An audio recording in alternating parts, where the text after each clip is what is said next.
당장 네 친정으로 꺼져! 이 집은 내 귀한 장손을 위한 곳이야! 저와 형님은 같은 시기에 임신했습니다. 하지만 아들을 임신한 형님은 이 집의 보물이었고 딸을 임신한 저는 쫓겨나는 신세가 되었습니다. 하지만 시어머니는 꿈에도 모르셨을 겁니다. 그토록 귀하게 여기던 장손이 사실 우리 집안의 핏줄이 아니라는 사실을 말입니다. 제가 쫓겨난 지 3일 후 시댁은 발칵 뒤집혔습니다. 그들이 버린 며느리가 어떻게 그들의 모든 것을 무너뜨리는지 지금부터 똑똑히 지켜봐 주십시오. 여러분의 구독과 좋아요는 제게 큰 힘이 됩니다. 마음정거장 지금 시작합니다. 안녕하세요. 마음정거장 애청자 여러분. 저와 형님은 같은 시기에 임신했습니다. 시어머니는 제게 소리쳤습니다. 당장 내 친정으로 꺼져. 이 집은 내 귀한 장손을 위한 곳이야. 저는 아무 대꾸도 하지 않고 조용히 그 집을 나왔습니다. 그리고 3일 뒤 시댁은 온통 아수라장이 되었습니다. 직접 겪지 않았다면 저조차도 믿기 힘든 이야기입니다. 임신한 며느리가 어떻게 시댁 식구들 앞에서 내쫓기는 신세가 될 수 있었는지 말입니다. 그날 저는 거실 한가운데 서서 무의식적으로 제 배를 감싸 안았습니다. 뱃속의 아이는 이제 겨우 2달이 넘어 아직 뚜렷한 형태도 갖추지 못했는데 벌써부터 이런 모진 말을 들어야 했습니다.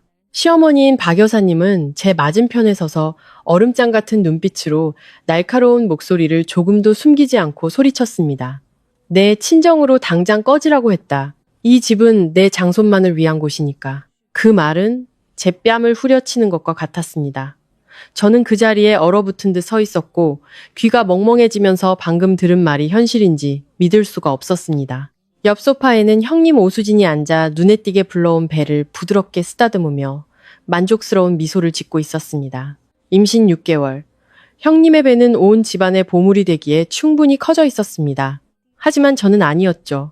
저는 남편 김민준을 돌아봤습니다. 온 세상이 내게 등을 돌려도 당신만은 내 편이 되어줄 거라 믿었던 사람이었습니다. 하지만 그는 팔짱을 낀 채 제 시선을 피하고 있었습니다. 잠시 후 그는 제가 알던 사람이라고는 믿기지 않을 만큼 차가운 목소리로 말했습니다. 당분간 친정에 가 있어. 집안 좀 조용해지게. 그 한마디면 충분했습니다.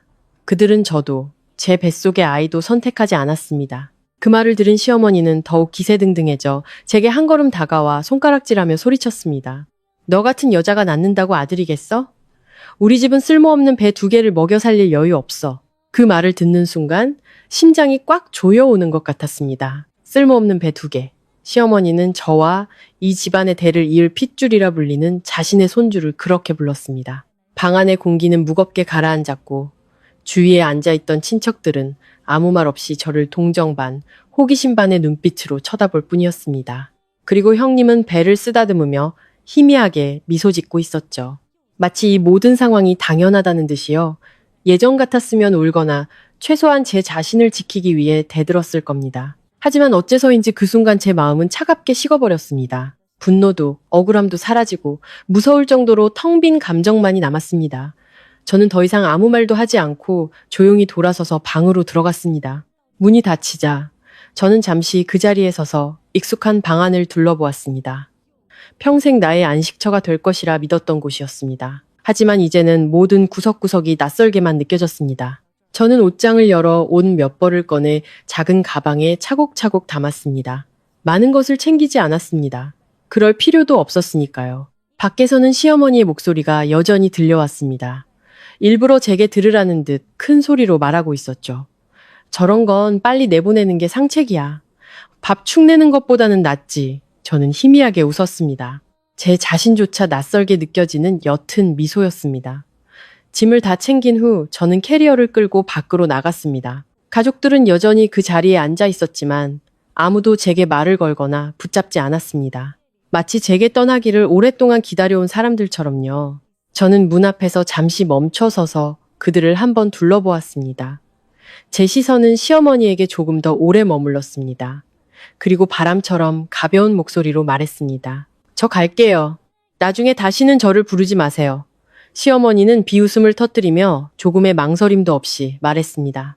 네가 안 돌아오길 바랄 뿐이다. 저는 고개를 끄덕이고 더 이상 아무 말도 하지 않았습니다. 문 밖을 나서자 한낮의 햇살이 얼굴에 쏟아져 눈이 부셨습니다. 하지만 이상하게도 덥지는 않았습니다.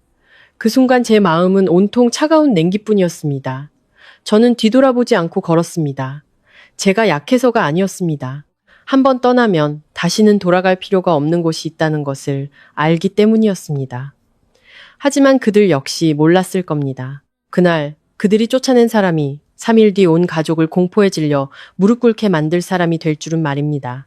그런 상황에서 시댁을 나온 후에야 깨달았습니다. 처음부터 모든 것을 이야기하지 않으면 다른 사람들은 한 여자가 어떻게 그렇게 오랫동안 참고 살 수 있었는지 절대 이해하지 못할 거라는 것을요. 훗날 많은 사람들이 제게 물었습니다. 언제부터 모든 것이 이렇게 틀어지기 시작했냐고요? 사실 모든 것은 시어머니가 저를 손가락질하며 집에서 내쫓던 그날 시작된 것이 아니었습니다. 아주 오래전부터 오고 있었죠. 제가 그 결혼 생활에 발을 들여놓은 날부터 말입니다. 그저 그때는 제가 너무 순진해서 착하게 살면 돌멩이도 마음을 열 것이라고 믿었을 뿐입니다. 제 이름은 서지우입니다. 저는 중소건설회사에서 회계 담당으로 일하고 있습니다. 그리 대단한 직업은 아니지만 안정적이었습니다. 제 월급은 제 자신을 책임지기에 충분했습니다. 저는 어릴 때부터 그랬습니다. 남과 경쟁하는 것도 다투는 것도 싫어했습니다. 무슨 일이든 조금 참고 넘기면 집안이 평화로워진다고 생각했죠. 부모님은 딸은 예의 바르고 분수를 알아야 한다고 가르치셨고, 그래서 저는 자라면서 항상 다른 사람을 먼저 생각하는 것에 익숙해졌습니다. 남편 김민주는 자재 유통업체의 창고 관리자였습니다. 그는 부자도 아니었고 달콤한 말을 하거나 여자를 배려할 줄 아는 다정한 남자도 아니었습니다. 솔직히 말해 저희의 결혼은 깊은 사랑으로 시작되지 않았습니다. 죽고 못 사는 그런 사랑은 더더욱 아니었죠. 저희 관계는 적당함에 가까웠습니다. 결혼을 생각할 적당한 나이, 함께 있어도 불편하지 않을 적당한 성격, 그리고 함께 가정을 꾸리면 평탄하게 살아갈 수 있을 거라는 적당한 믿음. 그때 저는 결혼이 꼭 열정적인 감정으로 시작될 필요는 없다고 생각했습니다. 성실하고 술, 담배, 도박을 하지 않으며 아내를 아낄 줄 아는 남자면 충분하다고 믿었습니다.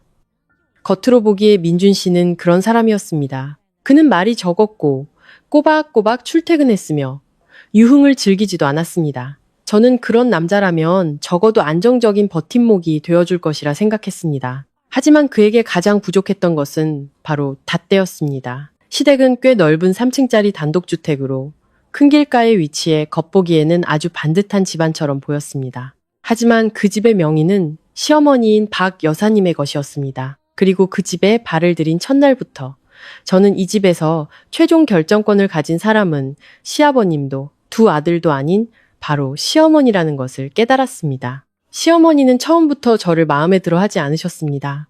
대놓고 싫다고 말하지는 않으셨지만 말투 하나하나, 눈빛 하나하나, 입꼬리를 올리는 방식 하나하나가 저를 어떻게 생각하는지 분명히 보여주었습니다. 이유는 뻔했습니다. 저희 집은 부유하지 않았습니다. 아버지는 작은 기관에서 서류 작업을 하셨고 어머니는 소소하게 장사를 하셨습니다. 딸을 시집 보내실 때 부모님은 형편이 닿는 한에서 최선을 다해 혼수를 마련해 주셨습니다. 하지만 큰 예단은 해줄 수 없었고 다른 집처럼 사위에게 집이나 차를 사줄 형편은 더더욱 아니었습니다. 결혼식 날 양가 친척들이 모두 모여있는 자리에서 시어머니는 지금도 잊히지 않는 말을 툭 던지셨습니다. 저희 집 쪽을 바라보며 반은 농담, 반은 진담인 목소리로 말했지만 듣는 사람 모두의 귀를 거슬리게 하는 말이었습니다. 우리 집은 며느리 예쁜 거, 능력 좋은 거 다 필요 없어. 아들만 잘 낳으면 돼.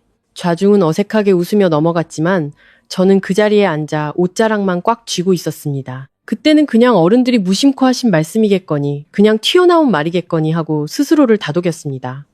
함께 살다 보면 서로를 더 잘 이해하게 될 거라고요. 저는 그렇게 순진했습니다. 제 친절함, 제 인내심, 제 성실함이 언젠가는 작은 사랑으로 돌아올 것이라고 믿을 만큼 순진했습니다. 결혼 후 저는 시댁에 들어가 함께 살았습니다. 아침에 출근하고 저녁에 퇴근하면 바로 부엌으로 들어가 요리하고 청소하고 온갖 집안일을 도맡아 했습니다. 매달 월급은 자발적으로 생활비에 보탰고 집안의 크고 작은 일들, 물건 구매, 공과금 납부, 친척들 경조사까지 거의 모든 일에 제 손길과 돈이 들어갔습니다. 하지만 돈을 내는 것과 결정권을 갖는 것은 전혀 다른 문제였습니다. 그 집에서는 모든 크고 작은 지출이 시어머니의 손을 거쳤습니다. 시어머니는 사고 싶은 것을 사고 갖고 싶은 것을 가졌으며 누구에게 얼마를 줄지 결정하는 것도 시어머니의 몫이었습니다. 저는 함께 사는 며느리이고 월급을 받는 직장인이었지만 거의 아무런 발언권도 없었습니다. 한 번은 부엌 찬장이 너무 낡아서 교체하자고 제안한 적이 있었습니다. 그러자 시어머니는 즉시 얼굴을 굳히며 말했습니다. 이 집 일에 네가 감나라 배나라 할 거 없어. 그 말을 듣고 저는 입을 다물 수밖에 없었습니다. 그때도 저는 생각했습니다. 그래, 나는 새로 들어온 사람이니까. 조금 참는다고 다른 것도 아니잖아. 그 집에서 시어머니의 마음에 가장 든 사람은 형님인 오수진이었습니다. 남편의 형 김민호 씨의 아내였죠. 제가 모든 것을 분명하게 하고 말보다는 행동으로 보여주는 스타일이라면 형님은 정반대였습니다. 그녀는 말이 아주 교묘하고 아첨을 잘했습니다. 시어머니와 이야기할 때면 항상 꿀바른 듯한 목소리로 어머님, 어머님 하며 듣는 사람의 귀를 녹일 정도였습니다. 옆에서 보고 있으면 저 역시 형님이 다른 사람의 환심을 사는 방식이 저보다 훨씬 뛰어나다는 것을 인정할 수밖에 없었습니다. 하지만 말만 잘한다고 그렇게까지 예쁨을 받을 수는 없었을 겁니다. 시어머니가 형님을 대놓고 아끼게 된 결정적인 이유는 형님이 저보다 먼저 임신했기 때문입니다. 형님이 임신했다는 소식을 들은 날부터 온 가족은 거의 형님을 중심으로 돌아갔습니다. 시어머니의 태도는 완전히 바뀌었고 어딜 가나 큰며느리가 곧 손자를 낳아줄 것이라고 자랑하셨습니다. 형님을 보는 눈빛도 달라졌습니다. 자랑스러움과 소중함이 가득했죠. 반면 저 역시 그 집 며느리였지만 여전히 있으나 마나 한 그림자 같은 존재였습니다. 그런데도 이상하게 저는 스스로를 위로하려 애썼습니다. 며느리라면 참아야 한다고 생각했습니다. 그냥 묵묵히 내 할 일을 다 하면 언젠가는 사람들이 내 진심을 알아줄 것이라고 생각했습니다. 저는 굳게 그렇게 믿었습니다. 심지어 상처가 되는 말을 들어도 삼켰고 눈앞에 뻔히 보이는 차별을 보면서도 그들을 변호할 이유를 찾으려 애썼습니다. 지금 와서 생각해보면 제가 사람의 마음에 대해 너무 큰 믿음을 가졌기 때문에 그들에게 내쳐졌을 때 그토록 아팠던 것 같습니다. 하지만 그 당시 저는 아직 깨닫지 못했습니다. 제가 충분히 착하게 굴면 언젠가 그 가족도 제게 친절하게 대해줄 것이라고 믿고 있었습니다. 형님이 임신 소식을 알린 날부터 시댁의 분위기는 완전히 달라졌습니다. 여전히 같은 집, 같은 사람들이었지만 서로를 보는 눈빛, 대화 방식, 그리고 시어머니가 기쁨을 감추지 못하고 집안을 오가는 모습까지 모든 것이 달라졌습니다. 그 소식을 들은 날 시어머니는 친한 친척들에게 전화를 돌렸습니다. 목소리는 마치 금덩이라도 주운 듯 기쁨에 차 있었습니다. 오후에는 가까운 가족들을 불러 조촐한 저녁 식사를 하자고 하셨고 입가에서는 웃음이 떠나질 않았습니다. 우리 집에 경사가 났어. 이번에는 틀림없이 장손일 거야. 저는 그날 저녁을 똑똑히 기억합니다. 식탁에는 닭백숙, 잡채, 죽순나물, 팥, 시루떡 등 평소보다 훨씬 정성스럽게 차려진 음식들이 가득했습니다. 형님은 시어머니 바로 옆 상석에 앉았고 앞에는 따로 끓인 보양식이 놓여 있었습니다. 시어머니는 계속해서 형님에게 음식을 집어주며 보기 드물게 다정한 목소리로 말했습니다. 많이 먹어라. 이제 너 혼자 먹는 게 아니잖니. 반면 저는 식탁 가장자리에 앉아 밥을 먹는 둥 마는 둥 하며 수저를 가져오고 물을 따르고 음식을 치워야 했습니다. 누가 시킨 것은 아니었지만 그 집에서는 모두가 암묵적으로 제 위치를 알고 있었습니다. 놀러온 고모님들과 이웃들은 축하 인사를 건네면서도 눈으로는 형님의 아직 부르지 않은 배를 힐끔거리며 시어머니의 복을 칭찬했습니다. 어떤 사람은 제 바로 앞에서 대놓고 말했습니다. 수진이 몸매를 보니 틀림없이 아들이네. 집안에 장남이 생기면 앞으로 든든하겠어. 그 말을 들은 시어머니는 눈이 휘어지도록 웃으며 얼굴이 환해졌습니다. 시어머니는 긍정도 부정도 하지 않고 딱 한마디만 던졌습니다. 나도 그러길 바라. 이 집안에는 대를 이을 아들이 필요하지. 다른 자질구레한 건 필요 없어. 저는 그 자리에 앉아 수저를 들고 있었지만 그 말 한마디 한마디가 귀에 가시처럼 박히는 것 같았습니다. 그때 저는 아직 임신하지 않았습니다. 결혼한 지 1년이 넘었지만 남편과 저는 서두르지 않았습니다. 경제적으로 아직 불안정하기도 했고 제 몸이 완전히 건강해진 후에 아이를 갖고 싶었기 때문입니다. 하지만 시어머니의 눈에 그것은 더 이상 부부의 결정이 아니었습니다. 그것은 저를 더 안 좋은 시선으로 보게 만드는 핑궁거리가 되었습니다. 형님의 임신 축하 식사 이후 시어머니는 애둘러 말하는 횟수가 더 잦아졌습니다. 나무를 다듬다가 한숨을 쉬며 말하기도 했습니다. 복 있는 사람은 시집 오자마자 좋은 소식이 들리는데 어떤 사람은 한참이 지나도 아무 소식이 없으니 또 어떤 때는 이웃집 아기가 유모차를 타고 지나가면 혀를 차며 말했습니다. 여자가 애를 못 낳으면 그것도 참 문제야. 어느 날은 더 심하게 식사 중에 남편 앞에서 대놓고 말했습니다. 여자가 임신이 늦으면 쓸모가 없는 거야. 시집 와서 애 낳을 생각도 안 하면 집안에 놓인 장식품이랑 뭐가 달라. 그럴 때마다 남편은 고개를 숙이고 밥만 먹거나 다른 이야기로 화제를 돌릴 뿐 단 한 번도 저를 위해 나서주지 않았습니다. 저는 그저 옅은 미소를 지으며 넘기려 애썼습니다. 신경 쓰지 말자. 변명해봤자 나만 손해다. 하지만 솔직히 말해 그때 제 마음이 아프지 않았던 것은 아닙니다. 남이 하는 말도 상처가 되는데 매일 어머니라고 불러야 하는 사람에게 듣는 말은 오죽했을까요? 그러다 약 2달 뒤 제가 임신한 사실을 알게 되었습니다. 임신 테스트 결과를 손에 든 날 저는 기쁨에 몸이 떨렸습니다. 누군가에게 무언가를 증명하고 싶어서가 아니었습니다. 그 아이는 제 아이였고 제게 찾아온 소중한 생명이었기 때문입니다. 저는 저녁에 남편에게 가장 먼저 알려서 함께 기뻐하고 미래를 계획하고 싶었습니다. 하지만 어째서인지 그 따뜻해야 할 소식은 그 집에 가져가자마자 이상하게 차가워졌습니다. 제가 시어머니께 말씀드렸을 때 시어머니는 테스트기를 힐끗 쳐다보더니 딱 한마디만 물었습니다. 목소리는 아무 감정이 없었습니다. 초음파는? 아들인지 딸인지는 알아봤어? 저는 잠시 머뭇거리다 사실대로 답했습니다. 아직요, 어머님. 너무 일러서 아직은 알 수 없어요. 시어머니는 입술을 삐죽이며 돌아섰고 제게 잊히지 않을 한마디를 던졌습니다. 제발 쓸모없는 것만 아니길 빌어야지. 저는 부엌 한가운데서 얼어붙었습니다. 축하한다는 말 한마디도 몸조심하라는 당부 한마디도 없었습니다. 반면 형님의 임신에 대해서는 먹는 것 하나, 걷는 것 하나까지 소중히 대하셨습니다. 제 뱃속의 아이는 이제 막 찾아왔을 뿐인데 벌써부터 의심과 냉대의 시선을 받아야 했습니다. 마치 뱃속에서부터 자신의 가치를 증명해야 하는 책임이라도 있는 것처럼요. 그날 이후로 형님은 더욱 노골적으로 느이만만한 태도를 보였습니다. 사람들 앞에서는 여전히 다정한 척, 아무 일 없는 듯 웃고 말했지만 단둘이 있거나 농담 반 진담 반으로 이야기할 때면 제 가장 아픈 곳을 찔렀습니다. 한 번은 과일을 깎다가 배를 쓰다듬으며 제게 웃으며 말했습니다. 이 집에서는 말이야, 먼저 낳는 사람이 대접받는 거야. 한 발 늦으면 평생 늦는 거지. 저는 대답하지 않고 조용히 칼만 씻었지만 목에 돌덩이가 걸린 것처럼 숨이 막혔습니다. 그 후 식사 시간마다 차별은 더욱 분명해졌습니다. 형님은 시어머니 덕에 자리에 가만히 앉아 손 하나 까딱하지 않았습니다. 식사가 끝나도 설거지를 할 필요가 없었고 장을 볼 때도 누군가 함께 가주었으며 무엇을 먹고 마실지 세심하게 챙겨주었습니다. 반면 저 역시 임신 중이었지만 예전처럼 일해야 했고 심지어 더 많은 일을 해야 했습니다. 시어머니는 형님이 임신 중이라 조심해야 한다는 이유로 모든 부엌일을 제게 떠넘겼습니다. 수진이는 조심해야 하고 너는 이제 겨우 시작인데 뭘 그리 유난이야.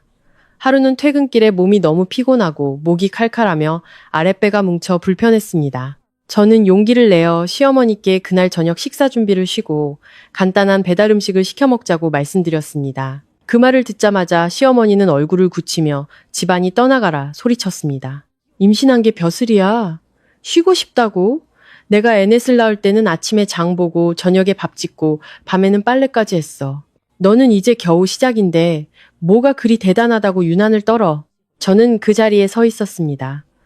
아직 손에 든 가방도 내려놓지 못한 채 목이 뜨거워져 아무 말도 할 수 없었습니다. 남편은 거실에 앉아 모든 것을 똑똑히 들었지만 여전히 쥐 죽은 듯 조용했고 형님은 소파에 앉아 임산부용 우유를 한 모금 마시며 저를 힐끗 쳐다보고는 다시 고개를 돌렸습니다. 마치 이 모든 일이 자신과는 아무 상관없다는 듯이요. 그런 일들을 겪으며 저는 고통스러운 사실 하나를 점차 깨닫게 되었습니다.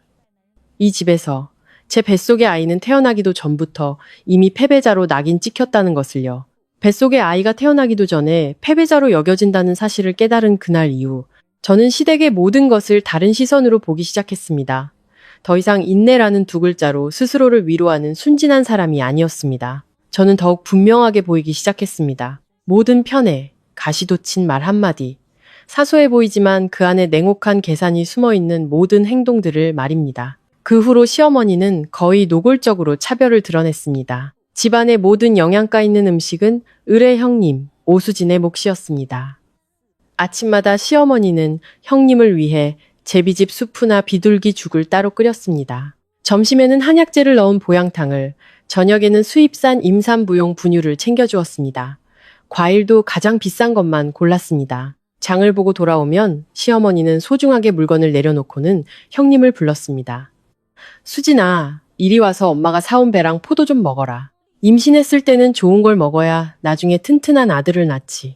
저 역시 임신 중이었고 그 집 며느리였지만 한쪽 구석에서 쌀을 씻고 나무를 다듬고 마치 남처럼 밥을 지어야 했습니다. 제가 형님처럼 떠받들어지기를 바란 것은 아니었습니다. 저를 가장 슬프게 했던 것은 그 차이가 너무나 명백해서 더 이상 우연이 아닌 의도적인 것이라는 점이었습니다. 한 번은 퇴근길에 약국에 들러 임산부용 비타민과 철분제를 샀습니다. 요즘 들어 어지럼증이 잦았기 때문입니다. 약봉지를 식탁에 내려놓자마자 시어머니는 힐끗 쳐다보더니 날카로운 목소리로 쏘아붙였습니다. 월급이 얼마라고, 약이니 뭐니 사다 나르니? 시댁에 얹혀 살면서 아가씨 행세는. 그 말을 듣고 숨이 턱 막혔습니다.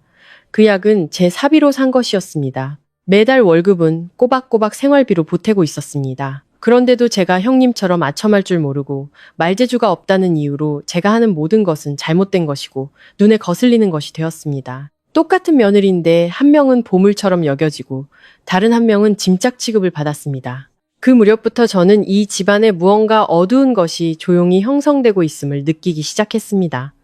그것은 더 이상 단순한 미움이 아니었습니다. 마치 장기적이고 목적이 있으며 명확한 목표를 가진 계산처럼 느껴졌습니다. 어느 날 오후 회사가 정전되어 평소보다 일찍 퇴근한 날이었습니다. 마당에 들어서자 뒤뜰 주방에 불이 켜져 있는 것이 보였습니다. 안에서는 시어머니와 형님이 이야기하는 소리가 들려왔습니다. 안으로 들어가려던 저는 시어머니의 말에 그 자리에 멈춰 섰습니다. 목소리는 낮았지만 또렷하고 계산적인 어조였습니다. 이 집은 우리 장손을 위해 지켜야 해. 누구와도 나눠 가질 수 없어. 저는 부엌 문 밖에서 그대로 얼어붙었습니다. 이어서 형님의 부드럽지만 의기양양한 목소리가 들려왔습니다. 어머님, 걱정 마세요. 저도 잘 알아요. 나중에 제 것이 될 것은 절대 놓치지 않을 거예요. 시어머니는 이어서 말했습니다. 이번에는 더 분명하게 들렸습니다. 이 집 재산은 나중에 잘 계산해야 해. 쓸데없는 사람들이 끼어들어 복잡해지게 만들면 안 돼. 저는 그 자리에 서 있었습니다. 손은 얼음장처럼 차가워졌습니다. 이전까지 저는 시어머니가 그저 임신한 형님과 아직 태어나지 않은 손자에 대한 맹목적인 믿음 때문에 편애한다고 생각했습니다. 하지만 그게 다가 아니었습니다. 시어머니의 머릿속에서는 손주 문제, 며느리를 대하는 태도, 이 모든 것이 언제부턴가 재산 문제, 집안을 지키는 문제와 긴밀하게 연결되어 있었던 것입니다. 더 듣지 않아도 쓸데없는 사람들이 누구를 지칭하는지 알 수 있었습니다. 그날 이후 저는 집안의 모든 행동과 말을 경계심을 갖고 지켜보기 시작했습니다. 주의 깊게 볼수록 남편 민준이 변해가는 것이 보였습니다. 예전에는 적어도 제게 안부를 묻고 퇴근하면 밥은 챙겨 먹었는지 물어봐주곤 했습니다. 하지만 그 무렵 그는 거의 시어머니와 형님 주위만 맴돌았습니다. 시어머니가 형님을 챙기느라 피곤하다고 푸념하면 그는 안절부절 못하며 이것저것 사다 나르기 바빴습니다. 반면 그의 아이를 임신한 저는 가벼운 열감기로 방에 누워 있어도 그는 잠시 들러 약은 먹었어? 라고 건성으로 묻고는 나가버렸습니다.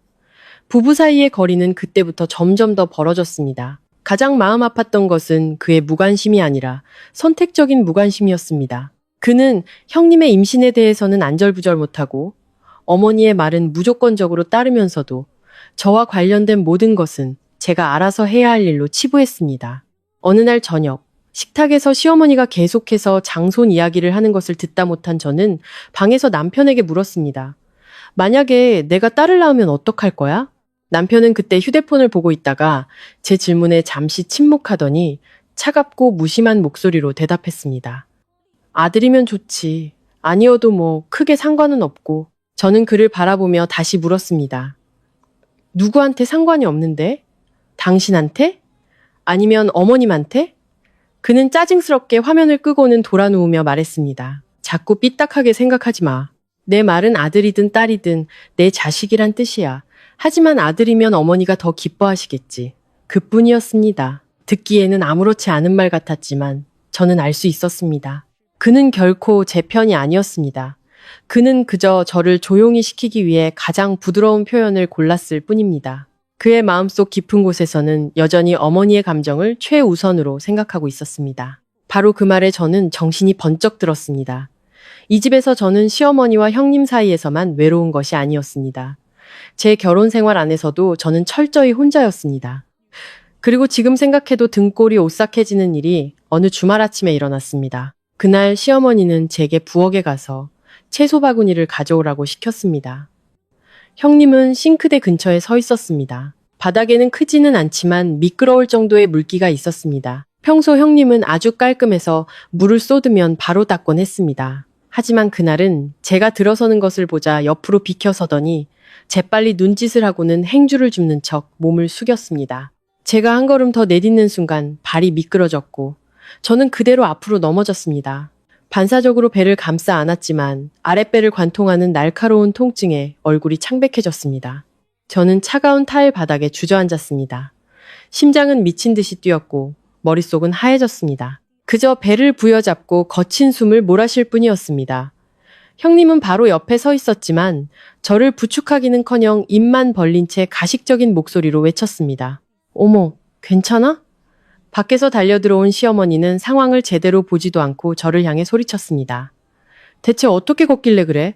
부엌에서 넘어지다니.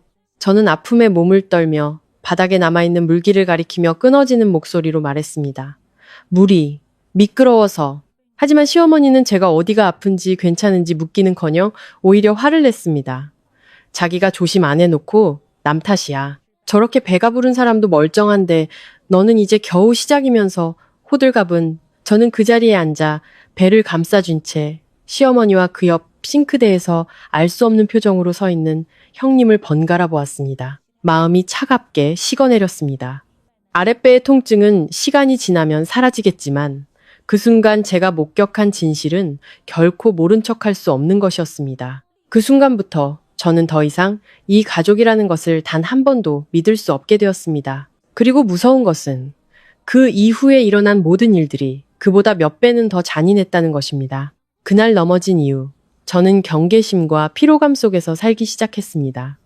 아랫배가 가끔 욱신거려서 다음날 아침 저는 회사를 쉬고 병원에 다시 가보았습니다. 저는 누구에게도 자세히 말하지 않고 남편에게만 안심하기 위해 검사를 받고 싶다고 말했습니다. 그는 건성으로 알겠다고만 하고 더 이상 묻지 않았습니다. 시어머니는 저를 곁눈질하며 차갑게 말했습니다. 갈 거면 빨리 갔다가 와. 집에 할 일이 산더미야. 저는 혼자 병원에 갔습니다. 산부인과 복도에 앉아 남편이나 어머니와 함께 온 다른 임산부들을 보았습니다. 누군가는 물을 건네주고 누군가는 앉는 것을 도와주고 있었습니다. 문득 코끝이 찡해졌습니다. 제가 약해서가 아니었습니다. 그 순간에야 비로소 깨달았습니다. 임신한 여자가 정작 필요할 때 잡아줄 손 하나 없다는 것이 얼마나 서러운 일인지를요. 의사 선생님은 저를 꼼꼼히 진찰해 주셨습니다. 다행히 전날의 낙상이 태아에게 심각한 영향을 주지는 않았지만 더 많이 쉬고 스트레스를 피하며 강한 충격을 조심해야 한다고 하셨습니다. 그 말을 듣고서야 저는 긴 한숨을 내쉴 수 있었습니다. 그리고 의사 선생님은 초음파 결과를 들고 미소를 지으며 가볍게 덧붙였습니다. 아기는 아주 건강해요. 예쁜 공주님이네요. 저는 흑백 화면을 보았습니다. 제 뱃속에 얌전히 누워있는 작은 형체를 보자 저도 모르게 눈물이 터져 나왔습니다. 공주님, 내 딸. 어째서인지 그 순간 마음이 이상하게 부드러워졌습니다. 실망스럽지도 허탈하지도 않았습니다. 딸이라는 이유로 제 아이가 누구보다 못하다고 생각하지도 않았습니다. 제게는 아이가 건강하고 무사한 것만으로도 충분했습니다. 저는 복도에 몇 분 더 앉아 있었습니다. 한 손을 배에 얹고 마음속으로 다짐했습니다. 다른 사람들이 어떻게 생각하든 너는 하늘이 내게 주신 가장 소중한 선물이야. 하지만 그 작은 기쁨은 집에 돌아오자마자 산산조각 났습니다. 그날 마당에 들어서자마자 집안의 분위기가 평소와 다르다는 것을 느꼈습니다. 거실에서는 웃음소리가 가득했고 과일 접시가 차려져 있었으며 식탁 위에는 과자와 케이크 상자가 놓여 있었습니다. 무슨 일인지 파악하기도 전에 시어머니가 집안에서 나왔습니다. 얼굴은 평소와 달리 환하게 빛나고 있었습니다. 시어머니는 저를 보자마자 큰 소리로 외쳤습니다. 마침 잘 왔다. 방금 병원에서 연락 왔는데 수진이가 아들을 임신했단다. 저는 문 앞에서 그대로 멈춰섰습니다. 집안에는 형님이 소파에 앉아 손을 배에 얹고 만족스러운 미소를 짓고 있었고 시아버님, 아주버님, 그리고 남편까지 모두 그 주위에 둘러앉아 있었습니다. 성대한 파티는 아니었지만 분명 온 가족이 축제 분위기였습니다. 시어머니는 마침 놀러온 친척들에게 자랑스럽게 말했습니다. 내가 그럴 줄 알았지. 배가 저렇게 뾰족한 걸 보니 틀림없는 장손이야. 이 집안에도 드디어 대를 이을 아이가 생겼구나. 저는 그 자리에 서 있었습니다. 손에는 여전히 산부인과 서류 봉투가 들려 있었고 마음은 차갑게 식어내렸습니다. 같은 날 병원에 다녀왔고 같은 뱃속 아이에 대한 소식이었지만 한쪽은 아들이고 한쪽은 딸이라는 이유만으로 그 가치가 이렇게나 달라질 수 있는 걸까요? 그때서야 시어머니는 제 존재를 알아차렸습니다. 시어머니는 휙 돌아서서 다짜고짜 물었습니다. 병원에 다녀오느라 힘들지 않았냐는 안부 인사 한마디도 없이요. 그래서 넌? 의사가 뭐래? 아들이야, 딸이야? 저는 손에 든 서류 봉투를 꽉 쥐었습니다. 거실은 순식간에 조용해졌고 모두의 시선이 제게 쏠렸습니다. 아마 모두 제가 방금 병원에 다녀온 것을 짐작했고 제 대답을 기다리고 있었을 겁니다. 저는 모두를 한번 둘러본 후 사실대로 대답했습니다. 저 자신도 놀랄 만큼 차분한 목소리였습니다. 네, 의사 선생님이 딸이라고 하셨어요. 분위기는 순간 정지했습니다. 시어머니의 얼굴에서 미소가 순식간에 사라졌습니다. 방금 전까지만 해도 꽃처럼 활짝 피어있던 얼굴이 마치 찬물을 끼얹은 듯 굳어버렸습니다. 시어머니는 저를 뚫어지게 쳐다보았습니다. 눈에는 실망과 짜증이 뒤섞여 있었습니다. 그리고 딱 한마디를 내뱉었습니다. 그럼 여기서 뭐하고 있어? 집만 비좁게. 저는 제 귀를 의심했습니다. 잠시 멍하니 서서 그 말을 소화해야 했습니다. 하지만 시어머니는 제게 시간을 주지 않았습니다. 허리에 손을 얹고 더욱 날카로운 목소리로 쏘아붙였습니다. 한 명은 이 집안의 장손을 임신했고 다른 한 명은 딸을 임신했어. 이 집이 무슨 보육원인 줄 알아? 다 받아주게. 옆에 앉아있던 형님은 그때서야 희미하게 웃었습니다. 그 비웃는 듯한 미소는 제 기억에 오래도록 남았습니다. 형님은 배를 쓰다듬으며 저를 위아래로 훑어보더니 아무렇지 않게 말했습니다. 이 집안에는 대를 이을 사람이 필요하지. 짐을 더할 사람은 필요 없어. 그 말은 제 가슴에 비수를 꽂는 것과 같았습니다. 저는 남편을 돌아봤습니다. 단 한마디의 변호, 단 한마디의 공정한 말, 적어도 자신의 아내를 모욕하는 어머니와 형님의 태도에 대한 불쾌감이라도 보여주길 바랐습니다. 하지만 그는 침묵했습니다. 그는 잠시 바닥을 내려다보더니 느리고 차가운 목소리로 말했습니다. 아무래도 당분간 친정에 가 있는 게 좋겠어. 저는 그를 바라보며 제 귀를 믿을 수 없었습니다. 지금 나를 내쫓는 거야? 남편은 대답하지 않고 제 시선을 피했습니다. 그 침묵은 어떤 말보다 더 아팠습니다. 아들이 입을 열자 시어머니는 더욱 기세등등해졌습니다. 벌떡 일어나 문을 가리키며 집안 전체에 울려 퍼지는 날카로운 목소리로 소리쳤습니다. 그래, 당장 오늘 나가. 이 집에서 배 2개를 먹여 살릴 순 없어. 아들을 임신한 애는 남고 너 같은 건 친정에 가서 애 낳아. 저는 그 자리에 서 있었습니다. 심장이 지식여지는 것 같았습니다. 순간 주위의 모든 소리가 멀어지는 것 같았습니다. 제 눈에는 눈앞의 얼굴들만 보였습니다. 분노에 찬 시어머니, 의기양양한 형님, 고개를 숙인 남편, 그리고 제가 그토록 아끼고 참고 가족이라 여겼던 이 집이 한 번도 제 것이었던 적이 없었다는 사실이 뼈저리게 느껴졌습니다. 저는 울지 않았습니다. 이상하게도 막다른 길에 몰리자 더 이상 눈물이 나지 않았습니다. 저는 그저 가볍게 고개를 끄덕이고 조용히 방으로 들어갔습니다. 낡은 캐리어를 꺼내 옷 몇 벌을 접어넣고 산부인과 서류와 약간의 개인용품을 챙겼습니다. 변명도, 해명도, 애원도 하지 않았습니다. 저는 알았습니다. 이 집에서는 말을 할수록 그들의 웃음거리가 될 뿐이라는 것을요. 제가 캐리어를 끌고 다시 나왔을 때 가족들은 여전히 그 자리에 앉아 있었습니다. 아무도 붙잡지 않았고 아무도 묻지 않았습니다. 저는 거실 한가운데서 멈춰서서 오늘 이 순간의 모든 얼굴들을 기억하려는 듯 천천히 주위를 둘러보았습니다. 그리고 아주 작지만 분명한 목소리로 말했습니다. 이제부터는 다시는 저를 이런 모습으로 부르지 마세요. 시어머니는 차갑게 코웃음을 쳤고 형님은 고개를 돌렸습니다. 입가에는 여전히 비웃음이 걸려 있었습니다. 남편은 여전히 침묵했습니다. 비겁한 침묵이었습니다. 저는 문 밖으로 나섰습니다. 마당의 햇살은 눈부셨지만 제 마음은 차갑게 얼어붙어 있었습니다. 그리고 그 집에서 쫓겨나는 바로 그 순간 제 머릿속에는 조용히 한 가지 계획이 세워지고 있었습니다. 3일 뒤 시댁 식구 모두가 대가를 치르게 될 계획이 말입니다. 친정집에 도착했을 때는 이미 날이 어둑해져 있었습니다. 어머니는 문을 열어주시다가 제 손에 들린 캐리어를 보고 얼굴이 하얗게 질리셨습니다. 어머니는 바로 묻지 않으시고 제 가방을 받아들고는 집 안으로 저를 이끄셨습니다. 마치 제가 마당에 1분이라도 더 서 있으면 산산조각이라도 날 것처럼요. 거실에서 차를 드시던 아버지는 저를 보자마자 벌떡 일어나셨습니다. 아버지의 시선은 제 얼굴을 스쳐 아직 뚜렷하지 않은 제 배에 멈췄습니다. 그것만으로도 부모님은 제가 이런 모습으로 갑자기 돌아온 이유를 짐작하셨을 겁니다. 저는 바로 울지 않았습니다. 의자에 앉아 두 손이 하얘지도록 꽉 쥔 채 천천히 모든 것을 이야기했습니다. 부엌에서 넘어진 일부터 병원에서 딸이라는 사실을 알게 된 것, 그리고 시어머니와 형님, 남편이 했던 말까지 전부요. 어머니는 듣는 내내 눈시울이 붉어졌고 아버지는 허리를 꼿꼿이 세운 채 굳은 표정으로 앉아 계셨습니다. 식탁 위에 놓인 아버지의 손이 떨리고 있었습니다. 아버지는 말이 없는 분이셨지만 정말로 화가 나시면 더욱 침묵하셨습니다. 제 이야기를 다 들으신 어머니는 고개를 돌려 옷소매로 눈물을 닦으셨습니다. 어머니는 목이 맨 목소리로 말했습니다. 세상에, 어떻게 사람들이 너한테 그렇게까지 못되게 굴 수 있니? 아버지는 한참 후에야 입을 열었습니다. 목소리는 낮았지만 제 가슴을 짓누르는 돌처럼 무거웠습니다. 이제부터는 여기가 내 집이다. 다시는 누구도 너를 내쫓을 수 없어. 그 한마디에 제 코끝이 찡해졌습니다.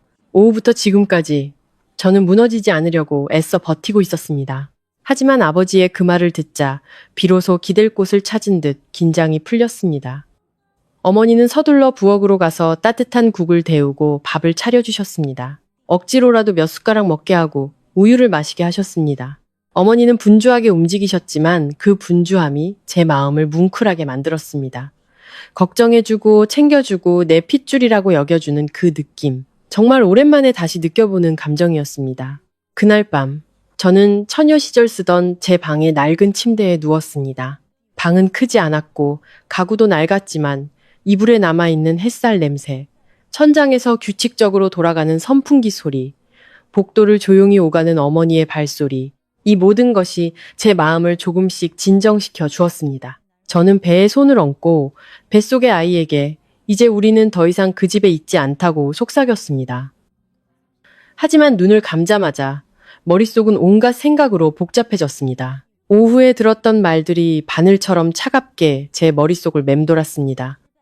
밤 9시가 넘어 제 휴대폰이 울렸습니다. 화면을 보자 심장이 쿵 내려앉았습니다. 남편도 시어머니도 아니었습니다. 전화를 건 사람은 아주버님 김민호 씨였습니다. 저는 잠시 멍하니 있었습니다. 제가 시집온 이후로 아주버님은 집에서 가장 말이 없는 사람이었습니다. 시어머니처럼 악랄하지도 않았고 형님처럼 노골적으로 저를 억압하지도 않았지만 그렇다고 제게 친절하거나 제 편이 되어준 적도 없었습니다. 저와 아주버님의 관계는 물처럼 밍밍한 그저 형식적인 관계에 불과했습니다.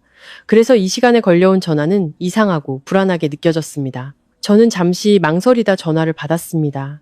수화기 너머에서는 몇 초간의 침묵과 함께 무거운 숨소리만 들려왔습니다.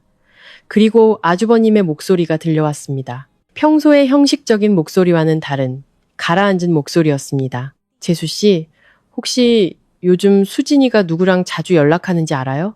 저는 침대에서 벌떡 일어났습니다. 너무나 갑작스럽고 예상치 못한 질문이었습니다. 저는 미간을 찌푸리며 낮은 목소리로 되물었습니다. 아주버님, 그건 왜 물으세요? 수화기 너머에서는 다시 침묵이 흘렀습니다. 그 무거운 침묵은 아주버님이 다음 말을 하기 위해 안간힘을 쓰고 있다는 느낌을 주었습니다. 잠시 후 그는 목소리를 낮춰 한 글자 한 글자 힘겹게 내뱉었습니다. 아무래도 그 뱃속의 아이가 내 아이가 아닌 것 같아서 저는 그대로 굳어버렸습니다. 며칠 전이었다면 부부싸움 끝에 하는 헛소리라고 생각했을지도 모릅니다. 하지만 제가 그 집에서 겪은 모든 일들, 온 가족이 형님의 임신을 보물처럼 떠받들던 그 모습을 생각하면 그 말은 더 이상 단순하게 들리지 않았습니다. 그 말에 제 심장이 가슴속에서 쿵쿵 울리는 것이 똑똑히 들릴 정도였습니다. 저는 바로 반응하지 않았습니다. 숨을 한 번 깊게 들이쉬고 최대한 차분한 목소리를 유지하며 물었습니다. 혹시 증거라도 있으세요? 아주버님은 목구멍 속에서 씁쓸하고 지친 듯한 헛웃음을 터뜨렸습니다. 그리고 그는 마치 한마디 한마디가 자신의 체면을 깎아내리는 듯 힘겹게 이야기를 이어나갔습니다. 최근 몇 달간 형님의 행동이 완전히 달라졌다고 했습니다. 휴대폰을 항상 몸에 지니고 다녔고 화장실에 갈 때도 가져갔다고요. 예전에는 친구들과의 돈 문제까지도 시시콜콜 이야기하던 사람이 요즘은 모든 것을 비밀에 붙였다고 했습니다. 한밤중에 베란다에 나가 문자를 보내기도 하고 산부인과에 간다는 핑계로 이상하게 늦게 들어온 적도 있다고 했습니다. 아주버님은 처음에는 임신한 여자의 변덕이라고 스스로를 위로했지만 시간이 갈수록 무언가 잘못되었다는 느낌이 강해졌다고 했습니다. 그리고 그의 목소리가 뚝 떨어졌습니다. 일주일 전 우연히 형님의 휴대폰을 보게 되었는데 많은 것을 보지는 못했지만 형님이 황급히 낚아채 가기 전에 최강훈이라는 이름을 분명히 보았다고 했습니다. 그 순간 정말로 등골이 서늘해졌습니다.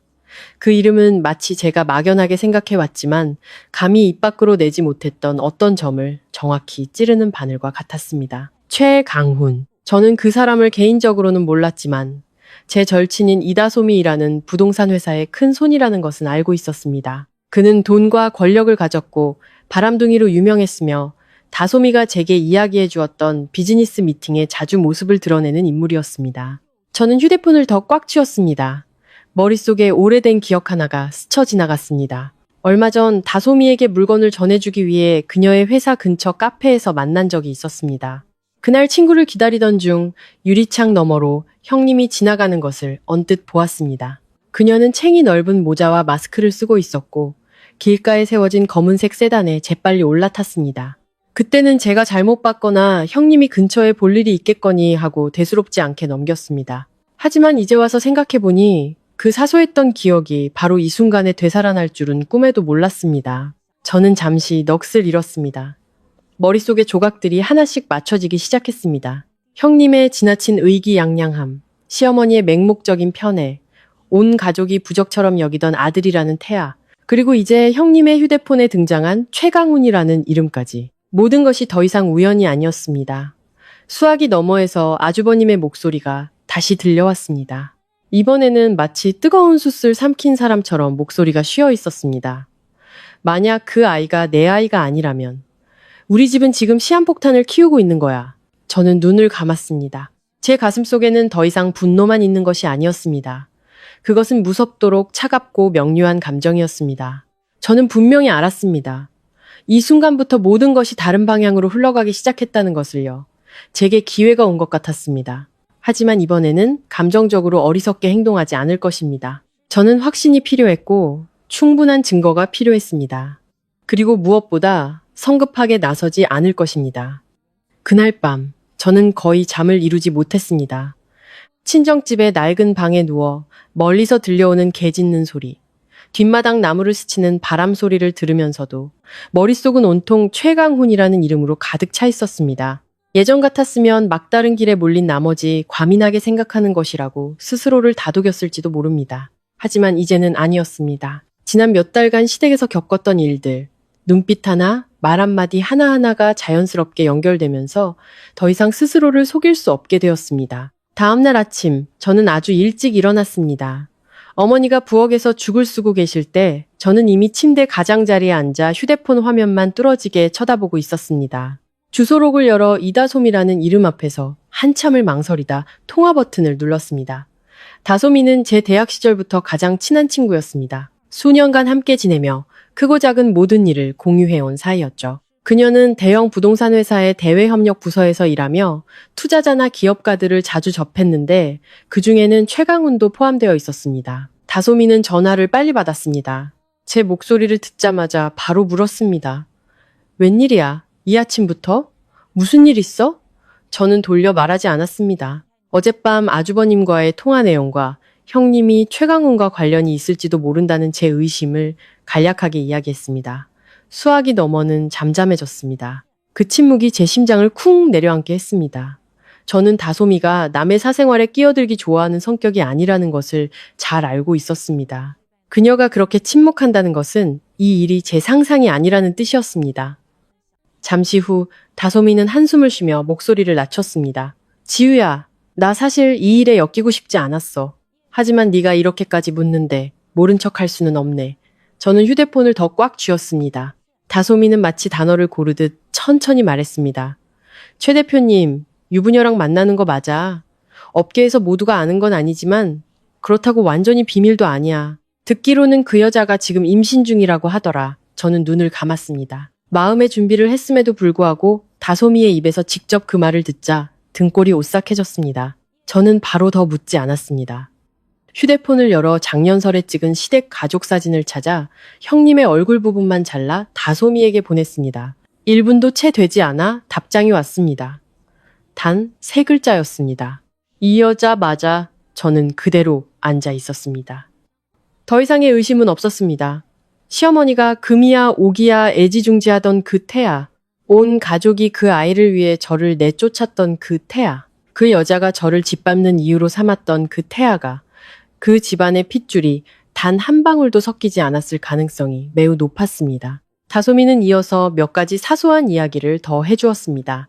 그 이야기들은 상황이 정상이 아님을 이해하기에 충분했습니다. 한 번은 최강훈이 중요한 회의 일정을 갑자기 변경하고 점심시간에 어딘가로 사라졌다는 것, 비서가 몇몇 개인적인 지출을 아주 비밀스럽게 처리했다는 것, 그리고 그의 측근 몇몇이 그가 임신한 여자를 밖에서 돌보고 있다는 소문을 수근거렸다는 것. 모든 세부사항이 아직 확실한 증거는 아니었지만 제게는 아주버님의 의심이 근거 없지 않다는 것을 확인하기에 충분했습니다. 다솜이와 통화를 끊은 지 10분쯤 지났을 때 휴대폰이 다시 울렸습니다. 이번에는 시어머니였습니다. 화면에 시어머니라는 2글자가 뜨는 것을 보았지만 더 이상 예전처럼 두렵지 않았습니다. 저는 전화를 받았습니다. 수화기 너머에서는 여전히 박 여사님의 날카로운 목소리가 들려왔습니다. 너 시간 맞춰서 와서 호적 정리해. 우리 집 재산에 걸림돌 되지 말고 있지도 않고 가지도 않고 어정쩡하게 굴지 마. 예전 같았으면 서둘러 해명하거나 적어도 부드럽게 상황을 넘기려고 애썼을 겁니다. 하지만 방금 알게 된 사실들 이후 제 마음속에는 이상하리만치 차가운 감정만이 남았습니다. 저는 담담하게 대답했습니다. 어머님, 그 귀한 장손이나 잘 챙기세요. 수화기 너머는 순간 조용해졌습니다. 그리고 시어머니는 목소리를 높였습니다. 너 지금 뭐라고 했어? 누구한테 비꼬는 거야? 저는 옅게 웃었지만 소리는 내지 않았습니다. 비꼬는 거 아니에요. 그냥 너무 귀한 거니까 조심해서 잘 지키시라는 거죠. 시어머니는 욕을 퍼붓기 시작했습니다. 여전히 익숙한 말들이었습니다. 버르장머리 없는 것, 분수를 모르는 것, 제가 배가 아파서 일을 꾸미는 것이라는 등. 하지만 이번에는 끝까지 듣지 않았습니다. 저는 중간에 전화를 끊었습니다. 화면이 꺼졌을 때 저는 제 손이 전혀 떨리지 않는다는 것을 깨달았습니다. 예전에 시어머니를 대할 때처럼 숨이 가쁘거나 불안한 느낌도 없었습니다. 며느리 생활 내내 처음으로 저는 그분이 더 이상 두렵지 않았습니다. 아마도 사람이 모든 것을 잃을 만큼 막다른 길에 몰리면 욕설조차 더 이상 예전만큼 무겁게 느껴지지 않는 모양입니다. 그날 오후 아주버님이 직접 저희 부모님 댁으로 찾아왔습니다. 어머니가 아주버님이 왔다고 부르러 오셨을 때 저는 마루로 나가면서도 여전히 이상한 기분이었습니다. 아주버님은 문 밖에 서 있었습니다. 셔츠는 구겨져 있었고 눈은 외댔으며 턱에는 밤새 잠을 못 잔 사람처럼 수염이 거뭇하게 자라 있었습니다. 그는 더 이상 평소에 침착하고 냉담한 모습이 아니었습니다. 불과 이틀 만에 그 남자는 몇 년은 더 늙어 보였습니다. 저는 문을 열고 바로 안으로 들어오라고 하지 않은 채 잠시 그를 쳐다보았습니다. 아주버님이 먼저 입을 열었습니다. 목소리는 낮고 쉬어 있었습니다. 재수 씨를 방해하러 온 건 아니에요. 잠깐 이야기 좀 하고 싶어서요. 저는 고개를 끄덕이고 부모님이 듣지 못하는 뒷마당으로 그를 안내했습니다. 잠시 서 있자 아주버님은 돌려 말하지 않고 바로 본론으로 들어갔습니다. 재수 씨, 만약 재수 씨가 진실을 밝히는 걸 도와준다면 제가 재수 씨의 억울함을 풀어줄게요. 저는 그의 얼굴을 똑바로 쳐다보았습니다. 처음으로 저는 그 남자의 눈에서 거만함도 아주버님이라는 체면도 아닌 막다른 길에 몰린 남자의 굴욕감과 절망감을 보았습니다. 하지만 이상하게도 마음이 약해지지 않았습니다. 오히려 정신이 번쩍 들었습니다. 저는 한 글자 한 글자 천천히 말했습니다. 아주버님을 돕는 게 아니에요. 제 자신을 돕는 거죠. 아주버님은 침묵했습니다. 아마 그도 그 말의 의미를 이해했을 겁니다. 이 일은 더 이상 그의 아내가 바람을 피웠는지 아닌지의 문제가 아니었습니다. 그것은 제가 그 집에서 쫓겨나고 짓밟히고 그 태아를 위해 자리를 비워주기 위한 버려진 존재로 취급받았다는 문제였습니다. 만약 진실이 제가 생각하는 대로라면 시댁 식구들이 제게 한 모든 행동은 스스로 재앙을 불러들인 것과 다름없었습니다. 저는 그날 아주버님에게 구체적인 계획을 말하지 않았습니다. 하지만 그의 눈빛과 목소리를 듣는 순간 저는 제가 무엇을 해야 할지 알게 되었습니다. 저는 소란을 피우거나 머리채를 잡거나 욕설을 퍼붓지 않을 것입니다. 저는 진실이 제자리에서 제때에 저를 내쫓으며 희열을 느꼈던 바로 그 사람들 앞에서 스스로 드러나게 할 것입니다. 왜냐하면 저는 알고 있었기 때문입니다. 충분히 강력한 증거만 손에 넣는다면 그들이 그토록 지키려 애쓰던 완벽한 가족이라는 가면은 순식간에 무너져 내릴 것이라는 것을요. 그날 오후 아주버님이 저희 부모님 댁을 떠난 후 저는 더 이상 가만히 앉아 있을 수 없었습니다. 어떤 진실은 일단 그 그림자가 드러나면 더 이상 아무것도 모르는 척 살아갈 수 없게 만듭니다. 하지만 저는 잘 알고 있었습니다. 몇 마디 말, 애매한 문자 메시지, 혹은 배신당한 남편의 의심만으로는 충분하지 않다는 것을요. 저는 제 눈으로 직접 봐야 했고 아주버님도 직접 봐야 했습니다. 그래야만 모든 것이 더 이상 부인할 수 없는 사실이 될 테니까요. 다음 날 저녁, 아주버님에게서 짧은 메시지가 왔습니다. 수진이가 산부인과 간다는데 옷차림이 평소와 달라. 나올 수 있어? 저는 잠시 화면을 쳐다보다가 옷을 갈아입고 어머니께는 친구를 잠시 만나고 오겠다고 말씀드렸습니다. 문 밖을 나설 때 심장은 거세게 뛰었지만 머리는 이상하리만치 차분했습니다. 아마 그때쯤 제 안의 고통은 분노보다 더 차가운 무언가로 변해 있었을 겁니다. 아주버님은 골목 어귀에서 저를 기다리고 있었습니다. 낡은 차에 앉아있는 그의 얼굴은 초췌했고 잠을 못 자 붉게 충혈된 눈이었습니다. 그는 별말 없이 형님이 10분 전에 집을 나섰고 다른 구에 있는 병원에 간다고 했다고 말했습니다. 저는 고개를 끄덕였습니다.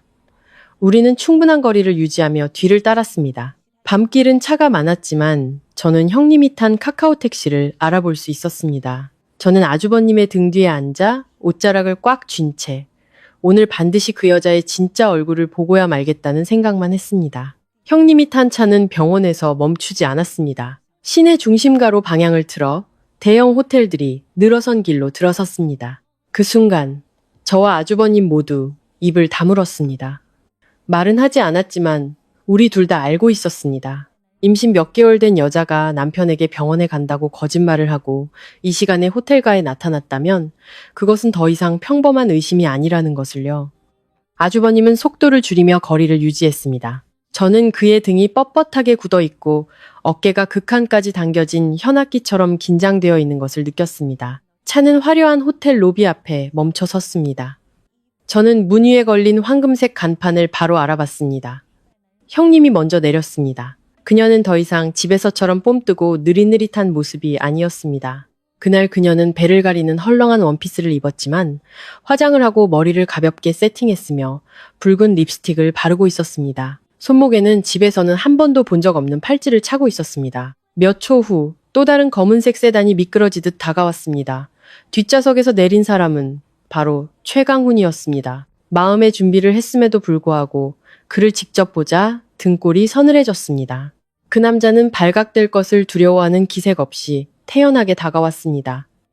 형님은 그를 보자마자 미소를 지었습니다. 저에게 보이던 날카로운 모습과는 전혀 다른 부드러운 미소였습니다. 그리고 바로 우리 눈앞에서 형님은 아주 자연스러운 습관처럼 최강훈의 팔짱을 꼈습니다. 형식적인 접촉이 아닌 서로에게 너무나 익숙한 연인들의 팔짱이었습니다. 옆에서 이가 갈리는 소리가 들렸습니다. 아주버님이 차에서 내리려 하자 저는 급히 그의 손목을 붙잡아 꽉 쥐었습니다. 안 돼요! 그가 휙 돌아봤습니다. 눈은 핏발이 서 있었습니다. 지금 나보고 그냥 보고만 있으라는 거야? 저는 목소리를 낮춰 한 글자 한 글자 분명하게 말했습니다. 아주버님께 필요한 건 진실이지 난투극이 아니에요. 지금 뛰어들면 그냥 불륜 현장을 덮친 것뿐이에요. 하지만 냉정을 유지하면 오늘은 그들이 절대 부인할 수 없는 증거를 손에 넣을 수 있어요. 아주버님은 멈칫했습니다. 저는 그 틈을 타 휴대폰을 꺼내 카메라를 켰습니다. 손이 약간 떨렸지만 화면을 고정하려고 애썼습니다. 저는 형님과 최강훈이 로비를 지나 머리를 맞대고 무언가 속삭인 후 함께 엘리베이터로 들어가는 장면을 똑똑히 녹화했습니다. 저는 차량 번호판, 고개 숙여 인사하는 경비원, 호텔 입구의 디지털 시계까지 모두 촬영했습니다. 저는 이 모든 것이 나중에 가치가 있을 것이라는 것을 알았습니다. 지금 당장 소란을 피우기 위함이 아니라 나중에 누구도 흑백을 뒤집을 수 없게 하기 위함이었습니다. 엘리베이터 문이 닫히자 아주버님은 마치 뼈가 모두 빠져나간 사람처럼 보였습니다. 그는 뒤로 물러나 길가의 가로등에 기댔습니다. 얼굴은 창백했습니다. 한참 후에야 그는 쉰 목소리로 한마디 내뱉었습니다. 결국 나를 바보로만 알았구나. 저는 아무 대답도 하지 않았습니다. 무슨 말을 해도 소용없을 테니까요. 제 앞에 서 있는 남자는 더 이상 평소에 냉담한 아주버님이 아니었습니다. 그는 그저 온 가족이 보물처럼 떠받드는 아내의 임신을 지켜보면서 아내가 다른 남자와 호텔에 들어가는 것을 직접 목격한 한 남편일 뿐이었습니다. 하지만 저는 비디오만으로는 충분하지 않다는 것을 알았습니다. 시댁 같은 가족에게는 굴욕을 느끼고 충격을 받아도 스스로를 속일 수십 가지 핀정거리가 남아있을 것입니다. 사업상 만남이다, 파트너를 만났다, 길을 잘못 들었다 등 완전히 무너뜨리려면 반박할 수 없는 증거가 필요했습니다. 저는 아주버님을 보며 천천히 말했습니다. 끝까지 확실하게 알고 싶으세요? 그가 고개를 들었습니다. 눈빛은 멍했지만 여전히 한 가닥 희망을 붙잡으려는 듯 했습니다. 어떻게? 저는 말했습니다. 그 뱃속의 아이가 아주버님 아이인지 아닌지요. 바로 그날 밤, 저는 개인 병원에서 간호조무사로 일하는 옛 지인에게 연락했습니다. 예전에 그녀가 제 회사 건강검진 서류를 도와준 적이 있어서 제가 입이 무거운 사람이라는 것을 알고 있었습니다. 저는 길게 설명하지 않고 비침습적 산전 유전자 검사 가능성에 대해 짧게 물었습니다. 그녀는 잠시 침묵하더니 남편의 DNA 샘플과 현재 다니는 병원의 진료 기록이 있다면 연계된 검사실에서 정식 절차를 통해 검사가 가능하다고 말해주었습니다. 저는 전화를 끊고 아주버님을 돌아봤습니다. 그는 조용히 앉아 두 손으로 얼굴을 감싸고 있었습니다. 한참 후에야 손을 내리고는 넋나간 사람처럼 말했습니다. 할게. 결과가 어떻든 알아야겠어. 이틀 뒤 결과가 도착했습니다. 저와 아주버님은 골목 안쪽의 작은 카페에 앉아 있었습니다. 밖에서는 햇살이 길 위에 노랗게 쏟아지고 있었습니다. 저는 봉투를 열어 전문 용어가 가득한 몇 줄을 빠르게 훑어보고는 마지막 결론에 시선을 멈췄습니다. 읽는 순간 손이 차갑게 식었습니다. 친자 관계가 성립하지 않음. 저는 고개를 들었습니다. 아주버님은 제 얼굴을 보더니 그 눈빛만으로도 이미 모든 것을 알아차린 듯 했습니다. 그는 서류를 낚아채듯 가져가 읽어 내려갈수록 얼굴이 하얗게 질려갔습니다. 그리고 갑자기 의자에 주저앉았습니다.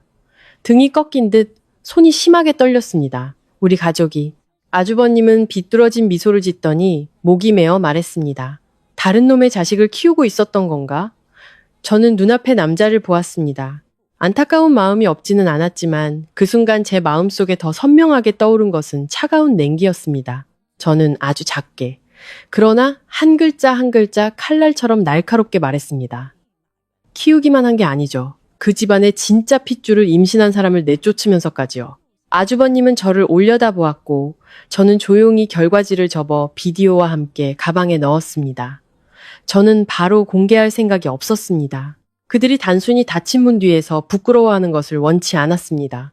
저는 이 한 방이 저를 내쫓으며 희열을 느꼈던 모든 사람들이 그 가족의 붕괴를 직접 목격할 만큼 강력하기를 바랐습니다. 호텔 영상과 유전자 검사 결과지를 손에 넣은 후 저는 바로 소란을 피우지 않았습니다. 오히려 의도적으로 침묵했습니다. 어떤 공격은 너무 빨리 가하면 상대방에게 잠시 고통을 줄 뿐, 곧 변명하고 덮고 상황을 뒤집을 방법을 찾게 만듭니다. 하지만 적절한 시기, 적절한 장소, 그들이 가장 높은 곳에 서 있을 때 가하면 단 한 번의 공격만으로도 손 쓸 틈 없이 무너뜨릴 수 있습니다. 시댁에서는 아무 일도 없었던 것처럼 모든 것이 평온하게 흘러갔습니다. 시어머니는 여전히 의기양양했습니다. 아침마다 시장에 가서 큰 소리로 사람들에게 자랑했습니다. 우리 집에 곧 장손이 태어날 거야. 이번에는 제대로 잔치를 열어야지. 장손인데 소홀히 할 수 있나? 지나가던 이웃 아주머니들은 감탄하거나 축하 인사를 건넸고 시어머니는 마치 천하를 손에 넣은 듯 더욱 의기양양해졌습니다. 저는 시댁 근처에 사는 지인을 통해 그런 이야기들을 전해 듣고 그저 옅게 웃을 뿐이었습니다. 어떤 사람은 시어머니가 나중에 아이가 쓸 방을 고치고 따로 목돈을 마련하며 오직 장손을 위한 것이라고 말했다고 전해주었습니다. 그 말을 들을 때마다 제 심장은 더 이상 예전처럼 아프지 않았습니다. 뼛속까지 시린 차가운 감정으로 변했습니다. 자신의 것이 아닌 것을 소중히 여길수록 잃었을 때 더 아픈 법입니다. 저는 그 사실을 잘 알았기에 더욱 침착할 수 있었습니다. 예상대로 하루도 채 지나지 않아 시어머니에게서 다시 전화가 왔습니다. 목소리는 여전히 명령하듯 날카로웠습니다. 언제 와서 서류 정리할 거야? 꾸물거리지 마. 이 집, 이 재산, 나중에 전부 내 손 주거야. 너는 끼어들 생각 꿈도 꾸지 마. 저는 창가에 앉아 마당의 꽃나무 사이로 비치는 햇살을 보며 씁쓸한 웃음을 지었습니다. 그 여자는 그때까지도 자신이 우위에 있다고 생각하고 있었고 쫓겨난 며느리가 겁을 먹고 두려워하며 마지막 남은 권리라도 붙잡으려 애쓸 것이라고 믿고 있었습니다. 저는 아주 가볍게 대답했습니다. 네, 어머님, 잘 간직하세요. 시어머니는 잠시 말을 잇지 못했습니다. 제가 그렇게 간단하게 대답할 줄은 몰랐던 모양입니다. 그리고는 저를 조심하라는 둥, 쓸데없는 짓 하지 말라는 둥 몇 마디 더 쏘아붙였지만 저는 더 이상 듣고 싶지 않았습니다. 저는 전화를 끊고 휴대폰을 내려놓았습니다. 제 손은 여전히 책상 위를 부드럽게 쓰다듬고 있었습니다. 저 자신도 이렇게 빨리 평온을 되찾을 수 있었다는 사실에 놀랐습니다. 한편 아주버님은 아무것도 모르는 척 그 집으로 돌아갔습니다. 그가 직접 제게 말했습니다. 지금은 절대 형님이 의심하게 해서는 안 된다고요. 만약 남편이 모든 것을 알았다는 낌새를 채면 그녀는 분명 몸을 사리고 흔적을 지우고 심지어 온 가족을 끌어들여 또 다른 눈물의 연극을 펼칠 것이기 때문입니다. 그래서 아주버님은 평소처럼 출근하고 식사하고 아내에게 몇 마디 안부를 묻는 척 했습니다. 하지만 그 침묵 아래 그는 형님의 모든 행동을 더욱 유심히 관찰하기 시작했습니다. 그리고 볼수록 소름이 끼쳤다고 했습니다. 형님은 두려워하기는커녕 날이 갈수록 교만함이 드러났습니다. 아마 온 가족에게 너무 오랫동안 떠받들어지고 제가 너무 쉽게 쫓겨나는 것을 보았기 때문에 더 이상 승리자의 표정을 숨길 필요조차 느끼지 못했던 것 같습니다. 아주버님은 제게 말했습니다. 어느 날 식사 중에 시어머니가 형님에게 닭곰탕을 따로 떠주자 형님은 배에 손을 얹고 농담 반 진담 반으로 말하더라고요. 나중에 이 집은 우리 아들한테 물려주셔야죠. 안 그러면 누구한테 주시겠어요? 식탁은 순간 조용해졌습니다. 시어머니는 기분 나빠하기는커녕 오히려 웃으며 맞장구를 쳤습니다. 그럼 당연하지. 이 집에 장손이 있는데 걔한테 안 주면 누구한테 주겠니? 아주버님의 말을 전해 들으며 저는 소름이 돋았습니다. 그 여자는 정말로 그 집 전체를 자신의 연극 무대로 삼고 있었습니다. 가장 무서운 것은 그녀의 탐욕이 아니라 그녀가 다른 남자의 아이를 임신했다는 사실을 뻔히 알면서도 태연하게 그 집에 앉아 그들이 해주는 밥을 먹고 시어머니가 자기 자식을 위해 재산을 남겨주겠다는 이야기를 얼굴색 하나 변하지 않고 듣고 있다는 점이었습니다. 남편 민주는 처음 며칠간은 아무 말도 없다가 결국 더 이상 가만히 있지 못하게 되었습니다. 아마 집안 분위기가 뭔가 달라졌다는 것을 느꼈거나 적어도 제가 아무런 미련 없이 캐리어를 끌고 나간 것이 평소의 다툼과는 다르다는 것을 깨달았을 겁니다. 그는 제가 우유를 마시고 난 저녁에 전화를 걸었습니다. 목소리는 낮았고 저를 내쫓던 날의 차가운 기색은 없었습니다. 지우야, 그냥 돌아오면 안 될까? 어머니도 화나서 그러신 거지. 친정에 계속 있는 것도 불편하잖아. 저는 잠시 침묵하다가 되물었습니다. 돌아가서 뭘 하라고요? 수학이 너머는 조용했습니다. 저는 옅게 웃으며 천천히 말을 이었습니다. 돌아가서 다른 사람 자식이나 키우라고요? 저는 남편의 숨소리가 샜는 것을 똑똑히 들었습니다. 더 이상 예전의 무심한 침묵이 아니었습니다. 그것은 감히 생각지도 못했던 부분을 찔린 사람의 침묵이었습니다. 그는 더듬거리며 말했습니다. 너 지금 무슨 헛소리야? 저는 그 질문에 대답하지 않고 딱 한마디만 하고 전화를 끊었습니다. 돌아가서 어머님이랑 형님한테 물어봐요. 어쩌면 그 집에서 바보 취급당한 마지막 사람이 내가 아닐지도 모르니까. 그 통화 이후 남편은 바로 다시 전화하지 않았습니다. 하지만 저는 그의 머릿속에 첫 번째 의심의 씨앗이 심어졌다는 것을 알았습니다. 남자가 의심을 품기 시작하면 이전에 무심코 지나쳤던 모든 세부 사항들이 스스로 되살아나 그를 괴롭히게 됩니다. 회피하는 눈빛, 몰래하는 통화, 휴대폰 속의 낯선 이름, 모든 것이 결국 모습을 드러내게 될 것입니다. 저는 아주버님과 길가의 낡은 카페에서 딱 한 번 더 만났습니다. 긴 말은 필요 없었습니다. 식탁 위에는 거의 그대로 남은 2잔의 음료와 검사 결과가 담긴 봉투만이 놓여 있었습니다. 저는 휴대폰을 열어 호텔 영상을 다시 보여주었고 그는 형님이 차 안에서 낯선 사람을 만나는 것을 새로 찍은 사진 몇 장을 더 보여주었습니다. 그 집안에 의해 상처받은 2사람이 결국 묻혀있던 진실의 조각들을 함께 맞추고 있었습니다. 우리는 바로 공개하지 않았습니다. 하지만 그날부터 저는 모든 것을 깔끔하게 준비하기 시작했습니다. 영상, 검사 결과, 메시지, 통화 기록, 모든 것을 신중하게 저장했습니다. 부모님을 포함해 누구에게도 더 이상 말하지 않았습니다. 저는 한 가지 사실을 알고 있었습니다. 그 집안은 체면을 중시하고 자랑하기를 좋아하며 친척과 이웃들 앞에서 모범적인 모습을 꾸미는 것을 좋아한다는 것을요. 그렇다면 진실은 바로 그 사람들 앞에서 벗겨져야만 충분히 아플 것입니다. 저는 알았습니다. 적절한 시기만 온다면 이 한 방이 시댁 전체를 무너뜨릴 것이라는 것을요. 그리고 아무도 다시 일어서지 못할 만큼 처참하게 말입니다. 아주버님과 카페에서 만난 지 이틀쯤 지났을 때 우리가 조용히 쳐놓은 덫이 점차 모습을 드러내기 시작했습니다. 모든 것은 마치 하늘이 그 가족을 절망의 끝으로 몰아가려는 듯 완벽한 타이밍에 일어났습니다. 어느 날 오후 시댁 근처에 사는 지인에게서 전화가 왔습니다. 목소리는 호기심으로 가득 차 있었습니다. 그 집, 지금 잔치 준비 중이야. 듣자 하니 이번 주말에 형님 생일 파티를 한다는데 사실은 친척들한테 아들 임신한 거 자랑하려고 하는 거래. 저는 전화를 끊고 한참 동안 가만히 앉아 있었습니다. 때가 왔습니다. 저는 직접 보지 않아도 그 광경을 상상할 수 있었습니다. 시어머니는 절대로 이 기회를 놓치지 않을 것입니다.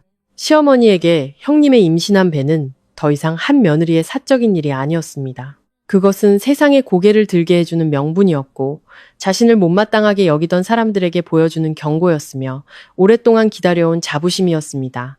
형님의 생일 파티는 그저 그럴듯한 핑계일 뿐이었습니다. 시어머니가 정말로 자랑하고 공표하고 사람들에게 인정받고 싶었던 것은 바로 그 장손이었습니다. 그 아이 때문에 저를 집에서 내쫓았던 바로 그 아이 말입니다. 예상대로 바로 그날 저녁 아주버님에게서 짧은 메시지가 왔습니다. 어머니가 친척들한테 전화 돌리고 있어. 일요일에 집에서 파티한다고. 그 한 줄이면 충분했습니다. 모든 것이 준비되었다는 뜻이었죠. 저는 딱 한마디 되물었습니다. 형님은 아무것도 의심 안 해?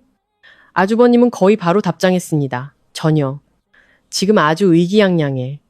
저는 휴대폰 화면을 보며 차갑게 웃었습니다. 사람이 자신이 이겼다고 너무 굳게 믿을 때 바로 그때가 가장 허술해지는 순간입니다. 그 후 며칠 동안 저는 시댁 식구 누구에게도 연락하거나 더 이상 묻지 않았습니다.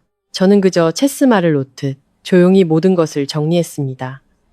호텔 영상 검사 결과, 아주버님이 몰래 보내준 추가 사진들, 모든 것을 휴대폰에 백업하고 개인 이메일로 보내고 작은 USB에 복사하고 예비용으로 종이 사본까지 인쇄해 두었습니다. 집에서 쫓겨난 후 저는 더 이상 어떤 일이든 어설프게 처리하지 않기로 결심했습니다. 저는 시어머니와 형님 같은 사람들은 조금의 틈이라도 보이면 바로 달려들어 물어뜯고 아무 잘못도 없는 것처럼 흑백을 뒤집어 버릴 것이라는 것을 잘 알고 있었습니다. 바로 그 며칠 동안 저는 최강훈을 반드시 나타나게 해야겠다고 결심했습니다. 저와 아주버님 몇 장의 서류와 영상만으로는 시댁 식구들이 끝까지 우길 수도 있었습니다. 제가 꾸민 일이라고, 아주버님이 질투심에 눈이 멀었다고, 형님은 그저 사업 파트너나 친구를 만났을 뿐이라고, 체면을 지키기 위해 온갖 변명을 생각해낼 것입니다. 하지만 그 남자가 직접 나타난다면 모든 것이 달라질 것입니다. 진실과 굴욕, 모두 더 이상 물러설 곳이 없게 될 것입니다. 저는 제 번호로 직접 연락하지 않았습니다. 다소미를 통해 최강훈의 개인 비서 이메일 주소를 알아냈습니다. 저는 길게 쓰지도 사정을 설명하지도 않았습니다. 저는 그저 상대방을 잠 못 이루게 할 만한 몇 가지만 보냈습니다. 호텔 영상의 짧은 클립, 차량 번호판, 시간, 그리고 단 한 줄의 메시지. 이 일이 더 시끄러운 방식으로 알려지길 원치 않으시면 일요일 오후 이 주소로 시간 맞춰 오십시오. 노골적인 협박도 애원도 아니었습니다. 그저 권력 있는 그가 누군가 자신이 숨겨야 할 것을 쥐고 있다는 것을 이해하기에 충분한 메시지였습니다. 그 이메일을 보낸 후 제 손은 이상하리만치 차분했습니다. 아마 이때쯤 저는 정말로 몇 달 전에 그저 참기만 하던 며느리가 아니었던 것 같습니다. 한편 아주버님은 여전히 아무 일도 없는 척 평범한 남편 역할을 하고 있었습니다. 그는 제게 며칠 동안 형님이 아주 기뻐 보였다고 말했습니다. 시어머니와 함께 파티 때 입을 헐렁한 원피스를 사러 가고 생일 케이크 디자인과 꽃, 과일까지 직접 골랐다고 했습니다. 거실에 앉아 있을 때 형님은 시어머니에게 애교를 부리며 어머님, 그냥 간단하게 하셔도 돼요. 남들이 우리 집 뽐내는 것 같다고 할까봐 부끄러워요 라고 말했다고 합니다. 듣기에는 겸손해 보였지만 그녀의 말투와 감출 수 없는 행복한 표정은 누가 봐도 칭송받기를 기다리는 사람의 모습이었습니다. 시어머니는 당연히 더욱 기세등등해졌습니다. 아주버님의 말을 통해 저는 시어머니의 목소리가 집안에 울려 퍼지는 것을 똑똑히 들을 수 있었습니다. 뽐내긴 뭘 뽐내? 장손이 생겼으면 세상에 알려야지. 남들은 없어서 못하는데 우리는 있으니 더 자랑해야지. 시어머니는 심지어 동네에서 가장 소문내기 좋아하는 이웃 아주머니들까지 초대할 계획을 세웠습니다. 좋은 일은 사람이 많아야 복이 온다는 이유에서였습니다. 그 말을 듣고 저는 입꼬리가 올라가는 것을 느꼈습니다. 네, 많을수록 좋죠. 저도 사람이 많은 게 필요하거든요. 남편 민주는 예상대로 저와의 통화 이후 변하기 시작했습니다. 그는 소란을 피우지는 않았지만 그의 침묵은 달라졌습니다. 더 이상 무관심에서 비롯된 침묵이 아니라 의심에 잠식당한 사람의 침묵이었습니다. 아주버님은 한 번은 형님이 식탁에 휴대폰을 두고 갔을 때 남편이 고개를 돌리기 전까지 한참 동안 그것을 쳐다보았다고 했습니다. 어느 식사 시간에는 시어머니가 신나게 생일 파티 음식 주문 이야기를 하고 있을 때 남편이 갑자기 끼어들어 형님에게 물었다고 합니다. 형수, 내일 병원 어디로 가? 내가 데려다 줄게. 형님은 잠시 멈칫하더니 어색하게 웃으며 괜찮다고 말했습니다. 그 잠시의 멈칫함만으로도 이미 의심을 품기 시작한 사람에게는 불에 기름을 붓는 격이었습니다. 저는 더 이상 남편에게 연락하지 않았습니다. 저는 그가 스스로 이상한 낌새를 눈치채고 발밑이 흔들리는 것을 느끼면서도 어디에도 기댈 곳이 없게 만들고 싶었습니다. 어떤 추락은 바닥이 갈라지는 것을 스스로 느껴야만 진정으로 아픈 법입니다. 파티 전날 밤, 저는 거울 앞에 한참 동안 혼자 앉아 있었습니다. 서랍에서 어머니가 새로 빨아 다려주신 짙은 색의 인부복을 꺼내 의자 위에 곱게 접어두었습니다. 비싼 옷은 아니었지만 깨끗하고 단정했으며 제가 그 집에 당당하게 들어설 수 있게 해줄 옷이었습니다. 책상 위에는 배터리를 가득 채운 휴대폰, 주머니 속에 USB, 갈색 봉투에 곱게 접어넣은 검사 결과지가 놓여 있었습니다. 모든 것이 제자리에 있었습니다. 저는 일어나 배에 손을 얹고 거울 속에 저를 보았습니다. 제 얼굴에는 더 이상 시댁에서 캐리어를 끌고 나오던 날에 창백하고 혼란스러운 기색이 없었습니다. 제 눈에는 더 이상 눈물도 굴욕감도 없었습니다. 오직 한 가지, 자신을 가족이라 불렀던 사람들의 진짜 얼굴을 너무나 명확하게 본 사람의 차가운 냉정함만이 남아 있었습니다. 저는 제 자신에게 아주 작게, 하지만 한 글자 한 글자 똑똑히 들릴 만큼 속삭였습니다. 내일은 아무도 그들을 구할 수 없어. 그리고 커튼을 치면서 저는 한 가지 사실을 분명히 알았습니다. 그 가족은 자신들이 자랑스럽게 여기는 비밀을 굳게 끌어안고 있었습니다. 하지만 제가 그곳에 들어가 해야 할 말만 하면 모든 것은 모든 사람의 눈앞에서 산산조각 날 것입니다. 예상대로 그 일요일 오후 시댁은 평소보다 훨씬 붐볐습니다. 골목 어귀에서부터 웃음소리가 들려왔고 양옆으로는 차들이 빼곡히 주차되어 있었으며 마당에서는 그릇 부딪히는 소리가 났습니다. 시어머니는 정말로 기회를 놓치지 않았습니다. 형님의 생일 파티를 핑계로 삼았지만 집에 들어서는 사람마다 시어머니가 곧 장손을 보게 될 것이라는 말을 반복해서 들어야 했습니다. 저는 마당에 사람이 거의 다 찼을 때쯤 도착했습니다. 플라스틱 테이블들이 다닥다닥 붙어 있었고 가운데에는 과일 접시가, 거실 큰 상 위에는 생일 케이크가 놓여 있었습니다. 형님은 가장 눈에 띄는 자리에 앉아 있었습니다. 분홍색 인부복을 입고 화장을 곱게 하고 머리를 가볍게 말고 한 손은 마치 다른 사람들이 보지 못할까봐 걱정하는 듯 배 위에 얹고 있었습니다. 시어머니는 귀에 걸린 미소를 지으며 이리저리 오가며 만나는 사람마다 붙잡고 자랑했습니다. 우리 수진이가 오늘 생일인데 좋은 소식까지 있잖아. 정말 겹경사지. 저는 문 밖에서 잠시 서서 심호흡을 한 후 안으로 들어섰습니다. 어머니가 아침부터 다려주신 짙은 색의 인부복은 제 몸에 단정하게 맞아 떨어졌습니다. 화려하지는 않았지만 깨끗하고 품이 있었습니다. 저는 화려한 화장도 돋보이려는 노력도 하지 않았습니다. 하지만 아마 그 평온한 모습이 오히려 사람들의 시선을 더 끌었을 겁니다. 문 근처 테이블에 앉아있던 고모님 한 분이 고개를 들었고 이어서 다른 사람들도 돌아보기 시작했습니다.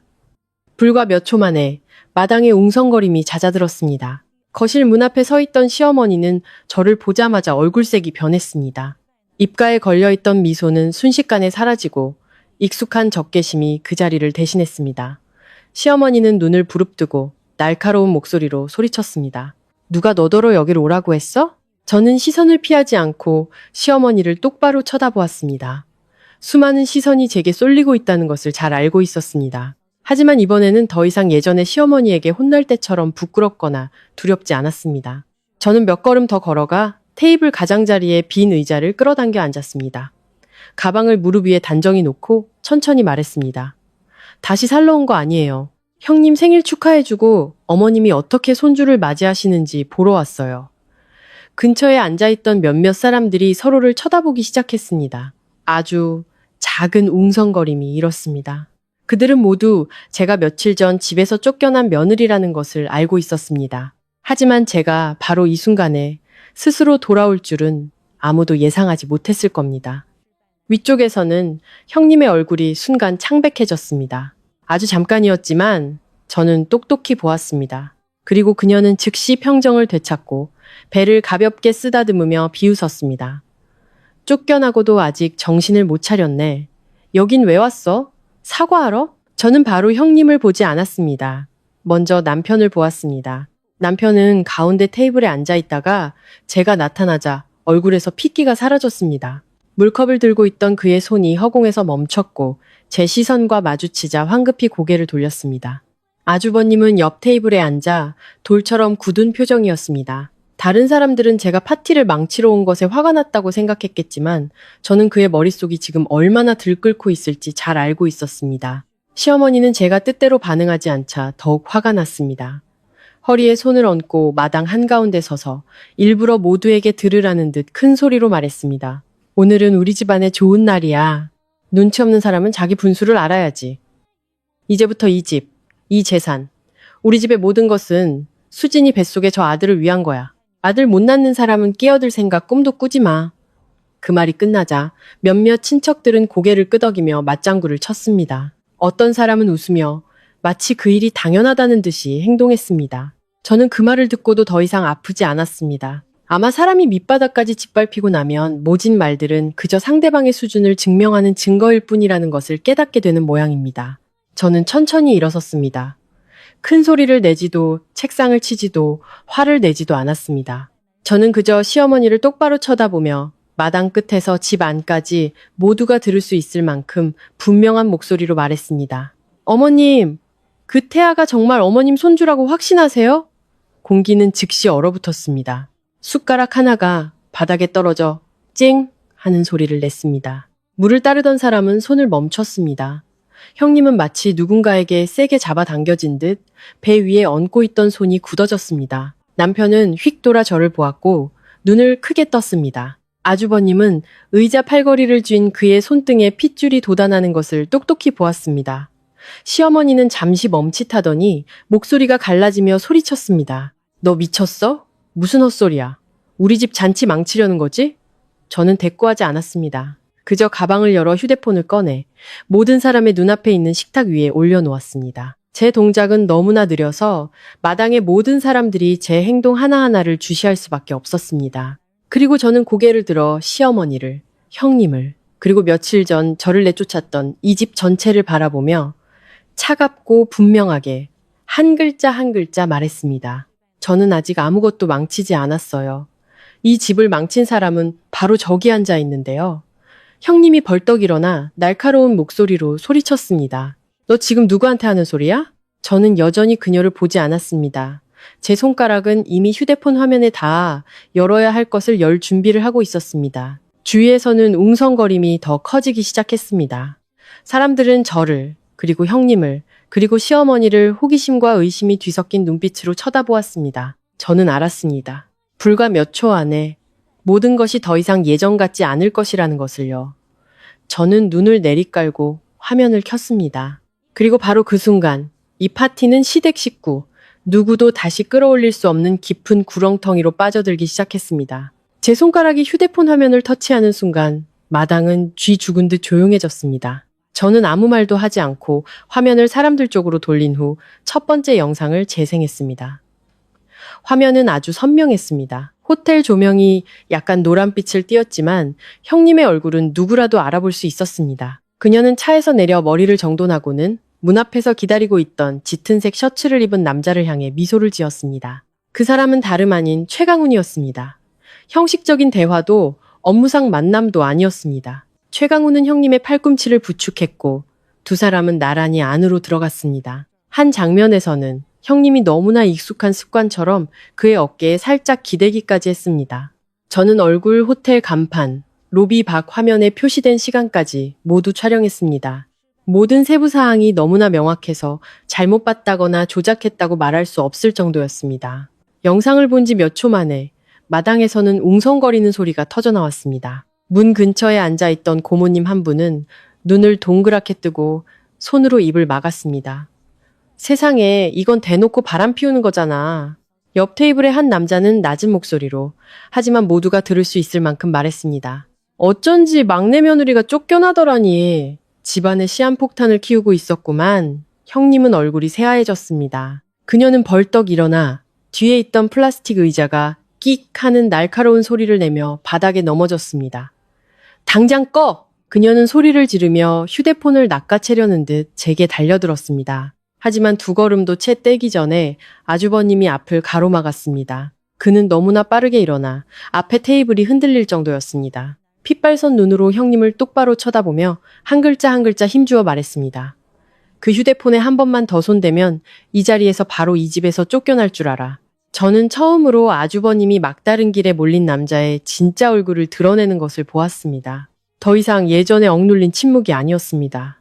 그는 끊어지기 직전까지 당겨진 현악기처럼 서 있었습니다. 형님은 멈칫하며 입술을 떨었지만 불과 몇 초 만에 능숙한 연기자의 얼굴로 돌아왔습니다. 그녀는 배를 감싸 안고 흐느끼기 시작하며 저를 향해 손가락질했습니다.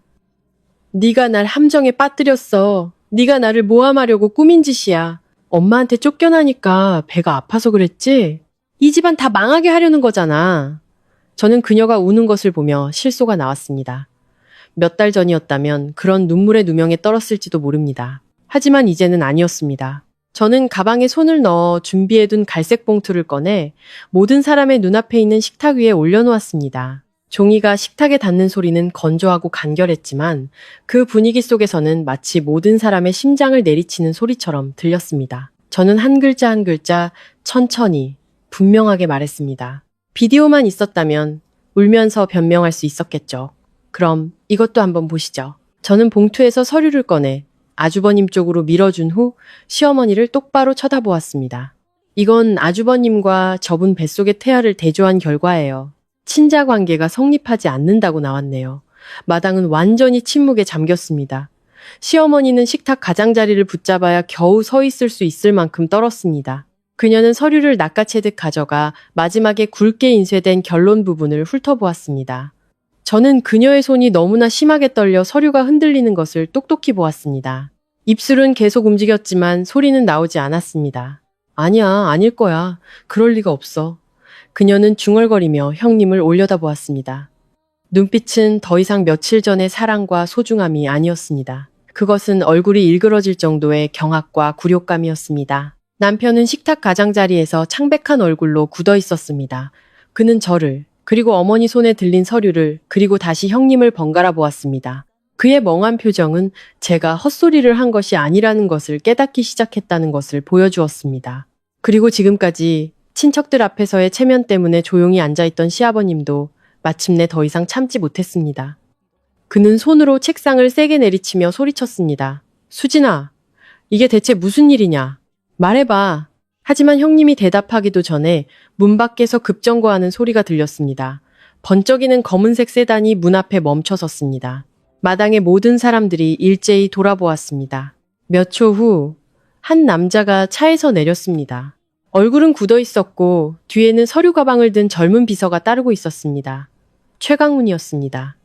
저는 시댁 식구 모두가 그대로 얼어붙는 순간을 똑똑히 보았습니다. 어떤 사람은 무의식적으로 자리에서 벌떡 일어나기도 했습니다. 누구의 소개도 확인도 필요 없었습니다. 그가 들어서는 것을 보고 형님의 얼굴에서 핏기가 사라지며 공포에 질리는 것만으로도 모든 것을 알 수 있었습니다. 지난 며칠간 온 가족이 하늘처럼 떠받들던 그 태아, 장손이라 불리며 대를 이을 것이라던 그 태아의 진짜 주인이 바로 지금 집 마당 한가운데로 직접 걸어 들어온 것입니다. 최강우는 문턱에서 몇 초간 서 있었습니다. 마치 들어갈지 물러설지 고민하는 듯 했습니다. 하지만 이제 물러서기에도 너무 늦었습니다. 저는 그를 똑바로 쳐다보며 얼음장처럼 차가운 목소리로 말했습니다. 마침 잘 오셨네요. 저분 뱃속의 아이 직접 책임지실 건가요? 아니면 이 집에서 대신 키워주길 바라시나요? 제 말이 끝나자 마당은 숨을 죽였습니다. 최강훈이 입을 열어 무언가 말하려 했지만 말이 채 나오기도 전에 뒤에서 차문이 열리는 소리가 들렸습니다. 짙은 색의 정장을 입은 중년 여성이 내렸습니다. 얼굴은 얼음처럼 차가웠습니다. 그녀의 뒤에는 서류 가방을 든 사람과 운전기사로 보이는 사람이 따랐습니다. 저는 누구인지 묻지 않아도 짐작할 수 있었습니다. 최강훈의 아내였습니다. 그녀는 다른 사람은 쳐다보지도 않고 남편과 형님을 향해 똑바로 걸어 들어왔습니다. 빠르고 단호한 걸음걸이, 바닥에 부딪히는 구두 소리는 이미 팽팽한 공기를 더욱 얼어붙게 만들었습니다. 마당 한가운데에 이르러 그녀는 동행한 사람에게서 서류 뭉치를 낚아채듯 받아 시어머니 앞에 식탁 위로 던져버렸습니다. 산부인과 영수증, 계좌 이체 내역, 오피스텔 임대 계약서, 인부복 구매 영수증 등이 과일 접시와 음료수 병 사이로 흩어졌습니다. 그녀는 최강훈을 손가락으로 가리키며 칼날처럼 날카로운 목소리로 말했습니다. 바람을 피우려거든 조용히 해. 온 집안 망신 다 시키지 말고 더 이상 아무도 말을 잇지 못했습니다. 파티 테이블에서 들려오던 웅성거림은 더 이상 호기심이 아닌 혼란스러운 수군거림으로 변했습니다. 시어머니는 의자에 주저앉았습니다. 손에는 여전히 검사 결과지를 든 채 넋이 나간 사람처럼 보였습니다. 남편은 그 자리에 얼어붙었고 시아버님은 무거운 숨을 내쉬었습니다. 그리고 형님은 몇 분 전의 의기양양한 모습은 온데간데 없었습니다. 그저 핏기 없는 얼굴로 두 손으로 배를 감싸 안은 채 서 있을 뿐이었습니다. 마치 그 배가 더 이상 부적이 아닌 자신을 향한 비수가 되어버린 것처럼요. 불과 몇 분 만에 온 가족이 장손이라며 떠받들던 그 태아는 그 집안 모든 사람의 얼굴에 비수를 꽂는 존재가 되어버렸습니다. 최강훈의 아내가 서류 뭉치를 던진 후 시댁은 마치 누군가 목을 조른 듯 숨막히는 침묵에 휩싸였습니다. 더 이상 웃음소리도 축하의 말도 생일 파티를 가장한 잔치의 떠들썩함도 없었습니다. 오직 창백한 얼굴들과 마치 형님의 가면을 한 겹 한 겹 벗겨내려는 듯 그녀에게 고정된 시선들만이 남았습니다. 그렇게 막다른 길에 몰렸으니 저는 형님이 계속 울고불고하며 배를 감싸 안고 약한 척하거나 예전처럼 모든 죄를 다른 사람에게 떠넘길 것이라고 생각했습니다. 하지만 아니었습니다. 아마 모든 것이 벗겨져 더 이상 가릴 것이 없어지면 사람은 연기하는 것조차 지겨워지는 모양입니다. 형님은 허리를 꼿꼿이 펴고 손등으로 눈물을 닦더니 갑자기 웃음을 터뜨렸습니다. 비웃음과 악의 그리고 뻔뻔함이 뒤섞인 그 웃음소리에 저조차 소름이 돋았습니다. 그녀는 아주버님을 똑바로 쳐다보며 그의 자존심을 일부러 긁어내려는 듯 길게 느려 말했습니다. 그래, 당신 아들 아니야. 그래서 뭐? 마당은 죽은 듯이 조용해졌습니다. 옆 테이블에서 누군가 숨을 크게 들이쉬는 소리가 똑똑히 들렸습니다. 시어머니는 제 귀를 믿을 수 없다는 듯 눈을 동그랗게 뜨고 입을 벌렸지만 아무 말도 하지 못했습니다. 아주버님은 그 순간 돌처럼 굳어지는 것 같았습니다. 그리고 바로 다음 순간 그는 달려들어 팔을 번쩍 들었습니다. 굳게 쥔 손이 형님의 뺨을 향해 날아가는 듯 했지만 중간에 멈췄습니다. 분노가 가라앉아서가 아니었습니다. 그 손이 굴욕감과 분노, 그리고 친척들 앞에서 아내에게 체면을 완전히 짓밟힌 남자의 심정 때문에 심하게 떨리고 있었기 때문입니다. 형님은 그 모습을 보고 더욱 비웃었습니다. 그녀는 머리를 쓸어 넘기며 마치 자신이 승리자인 양 마당의 모든 사람을 훑어보았습니다. 이 집안이 멍청한 걸 누굴 탓해. 그녀는 고개를 치켜들고 조금의 염치도 없이 큰 소리로 말했습니다. 내가 아들 가졌다고 하니까 개거품을 물고 좋아하더만. 나는 그냥 멍석 깔아주니까 춤춘 것뿐이야. 형님이 내뱉는 한마디 한마디는 불에 기름을 붓는 격이었습니다. 시어머니는 비틀거리며 식탁 가장자리를 붙잡더니 의자에 주저앉았습니다. 얼굴은 핏기 하나 없이 창백했고 며칠 전 저를 내쫓으며 소리치던 의기양양함과 날카로운 목소리는 온데간데 없었습니다. 제 눈앞에는 그저 자신의 자만심에 연달아 뺨을 맞고 정신을 차리지 못하는 한 늙은 여자만이 남아 있었습니다. 하지만 형님은 멈추지 않았습니다. 그녀는 박 여사님 쪽으로 휙 돌아서서 손가락질하며 쏘아붙였습니다. 어머님도 저한테 맞장구 치셨잖아요. 잊으셨어요? 서지우가 아들 못 낳는다고 욕한 것도 어머님이고 저한테 제일 좋은 방 쓰라고 하신 것도 어머님이에요. 저를 위해 쟤를 내쫓아야 한다고 하신 것도 어머님이잖아요. 이제 와서 일이 이렇게 되니까 저 혼자만 탓하시는 거예요? 한마디 한마디가 수많은 사람 앞에서 시어머니의 뺨을 후려치는 것과 같았습니다. 지금까지 체면을 차리려 애쓰던 친척들도 그때쯤에는 더 이상 참지 못했습니다. 어떤 사람은 휴대폰을 꺼내 촬영했고 어떤 사람은 머리를 맞대고 속삭였으며 어떤 사람은 고개를 절레절레 저었습니다. 문 근처에 앉아있던 한 아주머니는 저를 그리고 형님을 번갈아 보더니 대놓고 말했습니다. 못돼도 정도가 있지. 진짜 핏줄 임신한 며느리 내쫓고 남의 핏줄 뱃속에 넣고 들어온 걸 받아주다니 정말 인과응보네. 그 말이 나오자 시어머니는 마치 누군가 칼로 자존심을 베어낸 듯 몸을 움츠렸습니다. 그녀는 울음을 터뜨렸지만 그 울음은 자식을 걱정하는 어머니의 울음이 아니었습니다. 그것은 모든 체면을 잃고 며칠 전까지만 해도 의기양양하게 앉아 이웃에게 장손을 자랑하던 그 옥좌에서 내동댕이 쳐진 사람의 울음이었습니다. 아주버님은 더 이상 참을 수 없었습니다.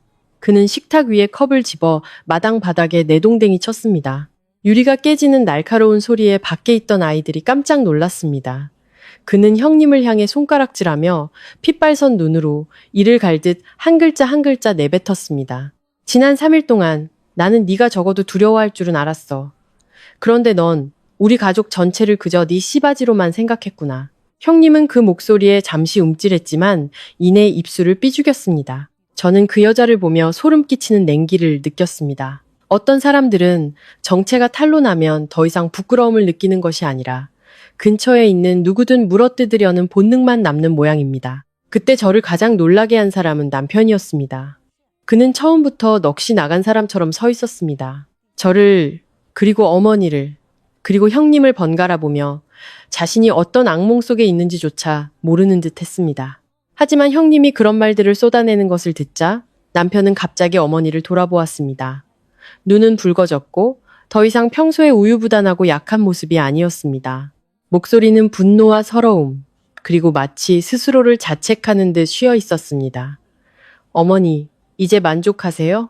어머니가 제 아내를 내쫓고 지키려던 게 바로 이거였어요. 그 말은 박 여사님의 가슴에 꽂히는 마지막 비수와 같았습니다. 시어머니는 가슴을 부여잡고 흐느끼기 시작했습니다. 하지만 저는 잘 알고 있었습니다. 그녀는 저를 동정해서 우는 것도 남편이나 아주버님을 동정해서 우는 것도 아니었습니다. 그녀는 굴욕감과 두려움, 그리고 이제 온 동네에 자랑하고 다니던 장손이라는 명예가 천하의 웃음거리가 되었다는 사실 때문에 울고 있었습니다. 저는 그 모든 광경을 지켜보았습니다. 마음이 이상했습니다. 남들이 생각하는 것처럼 통쾌하지도 않았고 며칠 전처럼 아프지도 않았습니다. 그것은 아주 차갑고 아주 명료한 감정이었습니다. 저는 이 가족이 저 한 사람 때문에 무너진 것이 아니라는 것을 깨달았습니다. 그들은 자신들의 탐욕, 악랄함, 그리고 남을 업신여기는 태도 때문에 스스로 무너진 것입니다. 저는 한 걸음 앞으로 나아갔습니다. 빠르지도 강하지도 않았지만 혼란스럽던 모든 시선을 제게 집중시키기에 충분했습니다. 저는 형님을 똑바로 쳐다보았습니다. 그 여자도 저를 돌아보았습니다. 눈에는 아직 분노와 공격성이 채 가시지 않았습니다. 그리고 저는 말했습니다. 목소리는 크지 않았지만 한 글자 한 글자 얼음처럼 차갑고 분명했습니다. 당신은 나를 이긴 게 아니야. 그냥 온 세상 사람들 앞에서 당신의 가면을 스스로 벗은 것뿐이지. 형님은 입술을 꽉 깨물었고 시어머니는 흐느끼는 소리를 냈습니다. 문 밖에서는 뒤늦게 도착한 사람들이 어리둥절한 표정으로 서로에게 묻는 웅성거림이 들려왔습니다. 모두가 이 정도로 끝났다고 생각했습니다. 진실이 이렇게 드러난 것만으로도 충분히 망가졌고 충분히 굴욕적이며 충분히 아플 것이라고요. 하지만 저만은 알고 있었습니다. 가장 깊은 상처를 줄 한 방이 아직 남아있다는 것을요. 마당이 욕설과 경멸의 시선, 그리고 시어머니의 비통한 울음소리로 아수라장이 된 바로 그 순간, 아주버님이 갑자기 한 걸음 더 앞으로 나섰습니다. 지금까지 그는 사람들 앞에서 모든 체면을 잃은 사람처럼 보였습니다. 하지만 이상하게도 그의 얼굴은 점점 더 차가워졌습니다. 더 이상 배신당한 사람의 통제력을 잃은 모습이 아니라 모든 것을 산산조각 내기로 결심한 사람의 냉혹함이었습니다. 그는 주머니에 손을 넣어 자신의 휴대폰을 꺼냈습니다. 목소리는 낮고 쉬어 있었지만 한 글자 한 글자가 돌처럼 무겁게 떨어졌습니다. 다들 이게 끝인 줄 알죠? 아직이에요. 이 여자가 우리 가족을 뭘로 생각했는지 모두가 알아야 할 게 하나 더 있어요. 형님은 깜짝 놀랐습니다. 저는 그녀의 눈이 수축되고 입술이 굳어지는 순간을 똑똑히 보았습니다. 더 이상 몇 분 전에 뻔뻔하고 의기양양한 모습이 아니었습니다. 그녀는 더듬거리며 말했습니다. 당신 지금 뭘 하려는 거야? 하지만 아주버님은 대답하지 않았습니다. 그는 그저 녹음 파일 하나를 재생했습니다. 마당 한가운데 처마를 스치는 바람소리와 숨막히는 침묵 속에서 형님의 목소리가 휴대폰 스피커를 통해 또렷하게 울려 퍼졌습니다. 소름 끼치도록 신랄한 목소리였습니다. 평소에 가식적인 애교 섞인 목소리가 아닌 비웃음과 의기양양함이 가득한 목소리였습니다. 그 집안 정말 멍청해. 내가 아들 가졌다고 한마디 하니까 시어머니가 알아서 저 며느리 내쫓더라. 남의 자식 임신해서 그 집안 재산으로 키우게 생겼는데 이보다 더 좋은 장사가 어디 있어? 그 직후 한 남자의 웃음소리가 이어졌습니다. 누구도 말하지 않았지만 모두가 그가 최강훈이라는 것을 알았습니다. 마당은 죽은 듯이 조용해졌습니다. 저는 시어머니가 날카로운 비명을 지르며 가슴을 부여잡고 뒤로 쓰러지는 것을 보았습니다. 옆에 앉아있던 고모님이 급히 부축하지 않았다면 의자에서 떨어졌을 겁니다. 그 비명은 단순히 충격 때문이 아니었습니다. 그것은 자신의 어리석음과 악랄함에 정면으로 뺨을 맞은 사람의 비명이었습니다. 처음부터 끝까지 그녀는 속았을 뿐만 아니라 다른 사람의 손에 들린 칼이 되어 자신의 진짜 핏줄을 임신한 며느리를 스스로 베어버린 것입니다. 아주버님은 어머니를 휙 돌아보았습니다. 그의 눈빛은 저조차 오싹하게 만들었습니다. 목소리는 크지 않았지만 한 글자 한 글자가 칼날 같았습니다. 어머니, 똑똑히 들으셨어요? 어머니가 금이야 오기야 애지중지하던 사람, 어머니가 그 사람 때문에 제 아내를 욕하고 내쫓았던 바로 그 사람이 어머니를 그저 자기 집이나 지켜주는 바보 취급하고 있었던 거예요. 시어머니는 입을 벌리고 눈물을 흘렸지만 한마디도 반박하지 못했습니다. 남편은 정말로 미쳐버린 것 같았습니다. 그는 형님에게 달려들어 머리채를 잡았습니다. 이 천하의 나쁜 년, 우리 가족 전체를 속였어. 그는 분노에 찬 목소리로 울부짖었습니다. 형님은 비명을 지르며 두 손으로 배를 감싸 안고 발버둥 쳤습니다. 놔! 미쳤어? 이거 놔! 친척들이 황급히 달려들어 말렸습니다. 어떤 사람은 남편을 끌어당기고 어떤 사람은 형님을 붙잡았습니다. 마당은 순식간에 아수라장이 되었습니다. 최강우는 녹음 파일이 재생될 때부터 얼굴이 창백해져 있었습니다. 그는 한 걸음 한 걸음 문 쪽으로 물러서며 이 자리에서 최대한 빨리 사라지고 싶어하는 기색이 역력했습니다. 바로 그 혼란의 순간 저는 다시 가방을 열었습니다. 다른 봉투 하나를 꺼내 마당 한가운데 있는 식탁 위에 올려놓았습니다. 강아지도 큰 소리를 내지도 않았지만 근처에 있던 몇몇 사람들이 고개를 돌려 쳐다보기에 충분했습니다. 저는 봉투를 열어 전날 밤부터 준비해둔 서류 뭉치를 꺼냈습니다. 제 서명이 담긴 이혼 서류, 시어머니가 저를 욕하고 내쫓았던 문자 메시지 인쇄본, 그리고 저더러 짐 싸서 친정으로 가라고 윽박 지르던 통화 녹음 파일에 대한 언급까지. 그 날카롭고 악의에 찬 목소리가 담긴 증거들이었습니다. 저는 굳이 그것들을 들어볼 필요가 없었습니다. 그저 그곳에 내려놓는 것만으로도 충분했습니다. 이제 이 모든 것이 터진 후 누구도 감히 제가 이곳에 울거나 떼를 쓸어 돌아왔다고 생각하지 않을 테니까요. 저는 남편을 돌아보았습니다. 그는 삼촌들에게 붙잡혀 머리는 헝클어지고 가슴은 거칠게 오르내렸으며 눈은 분노와 굴욕감으로 핏발이 서 있었습니다. 하지만 제 눈에 그 남자는 더 이상 불쌍하지 않았습니다. 그저 경멸스러울 뿐이었습니다. 저는 한 글자 한 글자 천천히 분명하게 말했습니다. 마치 그가 그동안 뒤집어 썼던 위선의 가면을 하나씩 벗겨내는 칼날처럼요. 당신은 그냥 비겁한 남편이 아니야. 당신은 어머니 비위 맞추겠다고 임신한 아내를 길거리로 내몬 그런 남자야. 남편은 그 자리에 못 박힌 듯 굳어졌습니다. 그를 붙잡고 있던 사람들도 서서히 손을 놓았습니다. 마당은 다시 한번 침묵에 잠겼습니다. 저는 멈추지 않았습니다. 내가 병원에서 딸이라는 사실을 알고 돌아온 날, 당신은 어머니가 나를 욕하고 형님이 나를 모욕하는 걸 가만히 앉아서 지켜봤어. 내가 캐리어를 끌고 나갈 때 당신은 붙잡지도 않았고 공정한 말 한마디도 하지 못했어. 이제 와서 모든 것이 밝혀지니까 뭘 하려는 거야? 당신도 피해자라고 말할 셈이야? 남편은 저를 보며 입술을 떨었지만 한마디도 하지 못했습니다. 그리고 갑자기 모든 친척들 앞에서 그는 무릎을 꿇었습니다. 의자에 앉는 것이 아니라 마당 바닥에 완전히 주저앉았습니다. 그 모습에 구경하던 고모님들조차 깜짝 놀랐습니다. 그의 목소리는 갈라지고 쉬어 있었으며 일그러져 있었습니다.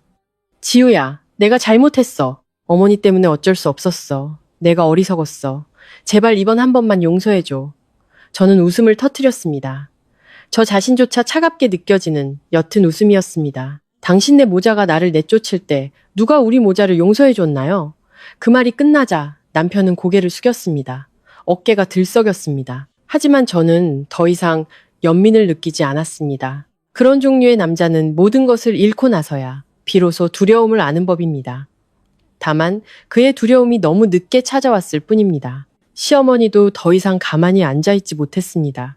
그녀는 제 쪽으로 몸을 기울이며 울고 떨면서 마치 마지막 남은 지푸라기라도 잡으려는 듯 손을 뻗었습니다. 얘야, 돌아와. 내 뱃속의 아이가 내 진짜 손주야. 불과 며칠 전 저를 쓸모없는 것, 짐덩어리라고 욕하던 그 목소리가 이제는 애원으로 바뀌어 있었습니다. 참으로 씁쓸했습니다. 그녀가 제 손을 잡으려 하자 저는 바로 손을 거두었습니다. 저는 그녀를 똑바로 쳐다보았습니다. 더 이상 분노가 아닌 모든 것을 꿰뚫어 본 사람의 차가운 단호함만이 남아 있었습니다. 저는 제 아이에게 경멸을 되받아줄 만큼 한가한 할머니를 만들어주고 싶지 않아요. 시어머니는 말을 잇지 못했습니다. 두 손이 허공에서 멈칫하더니 힘없이 떨어졌습니다.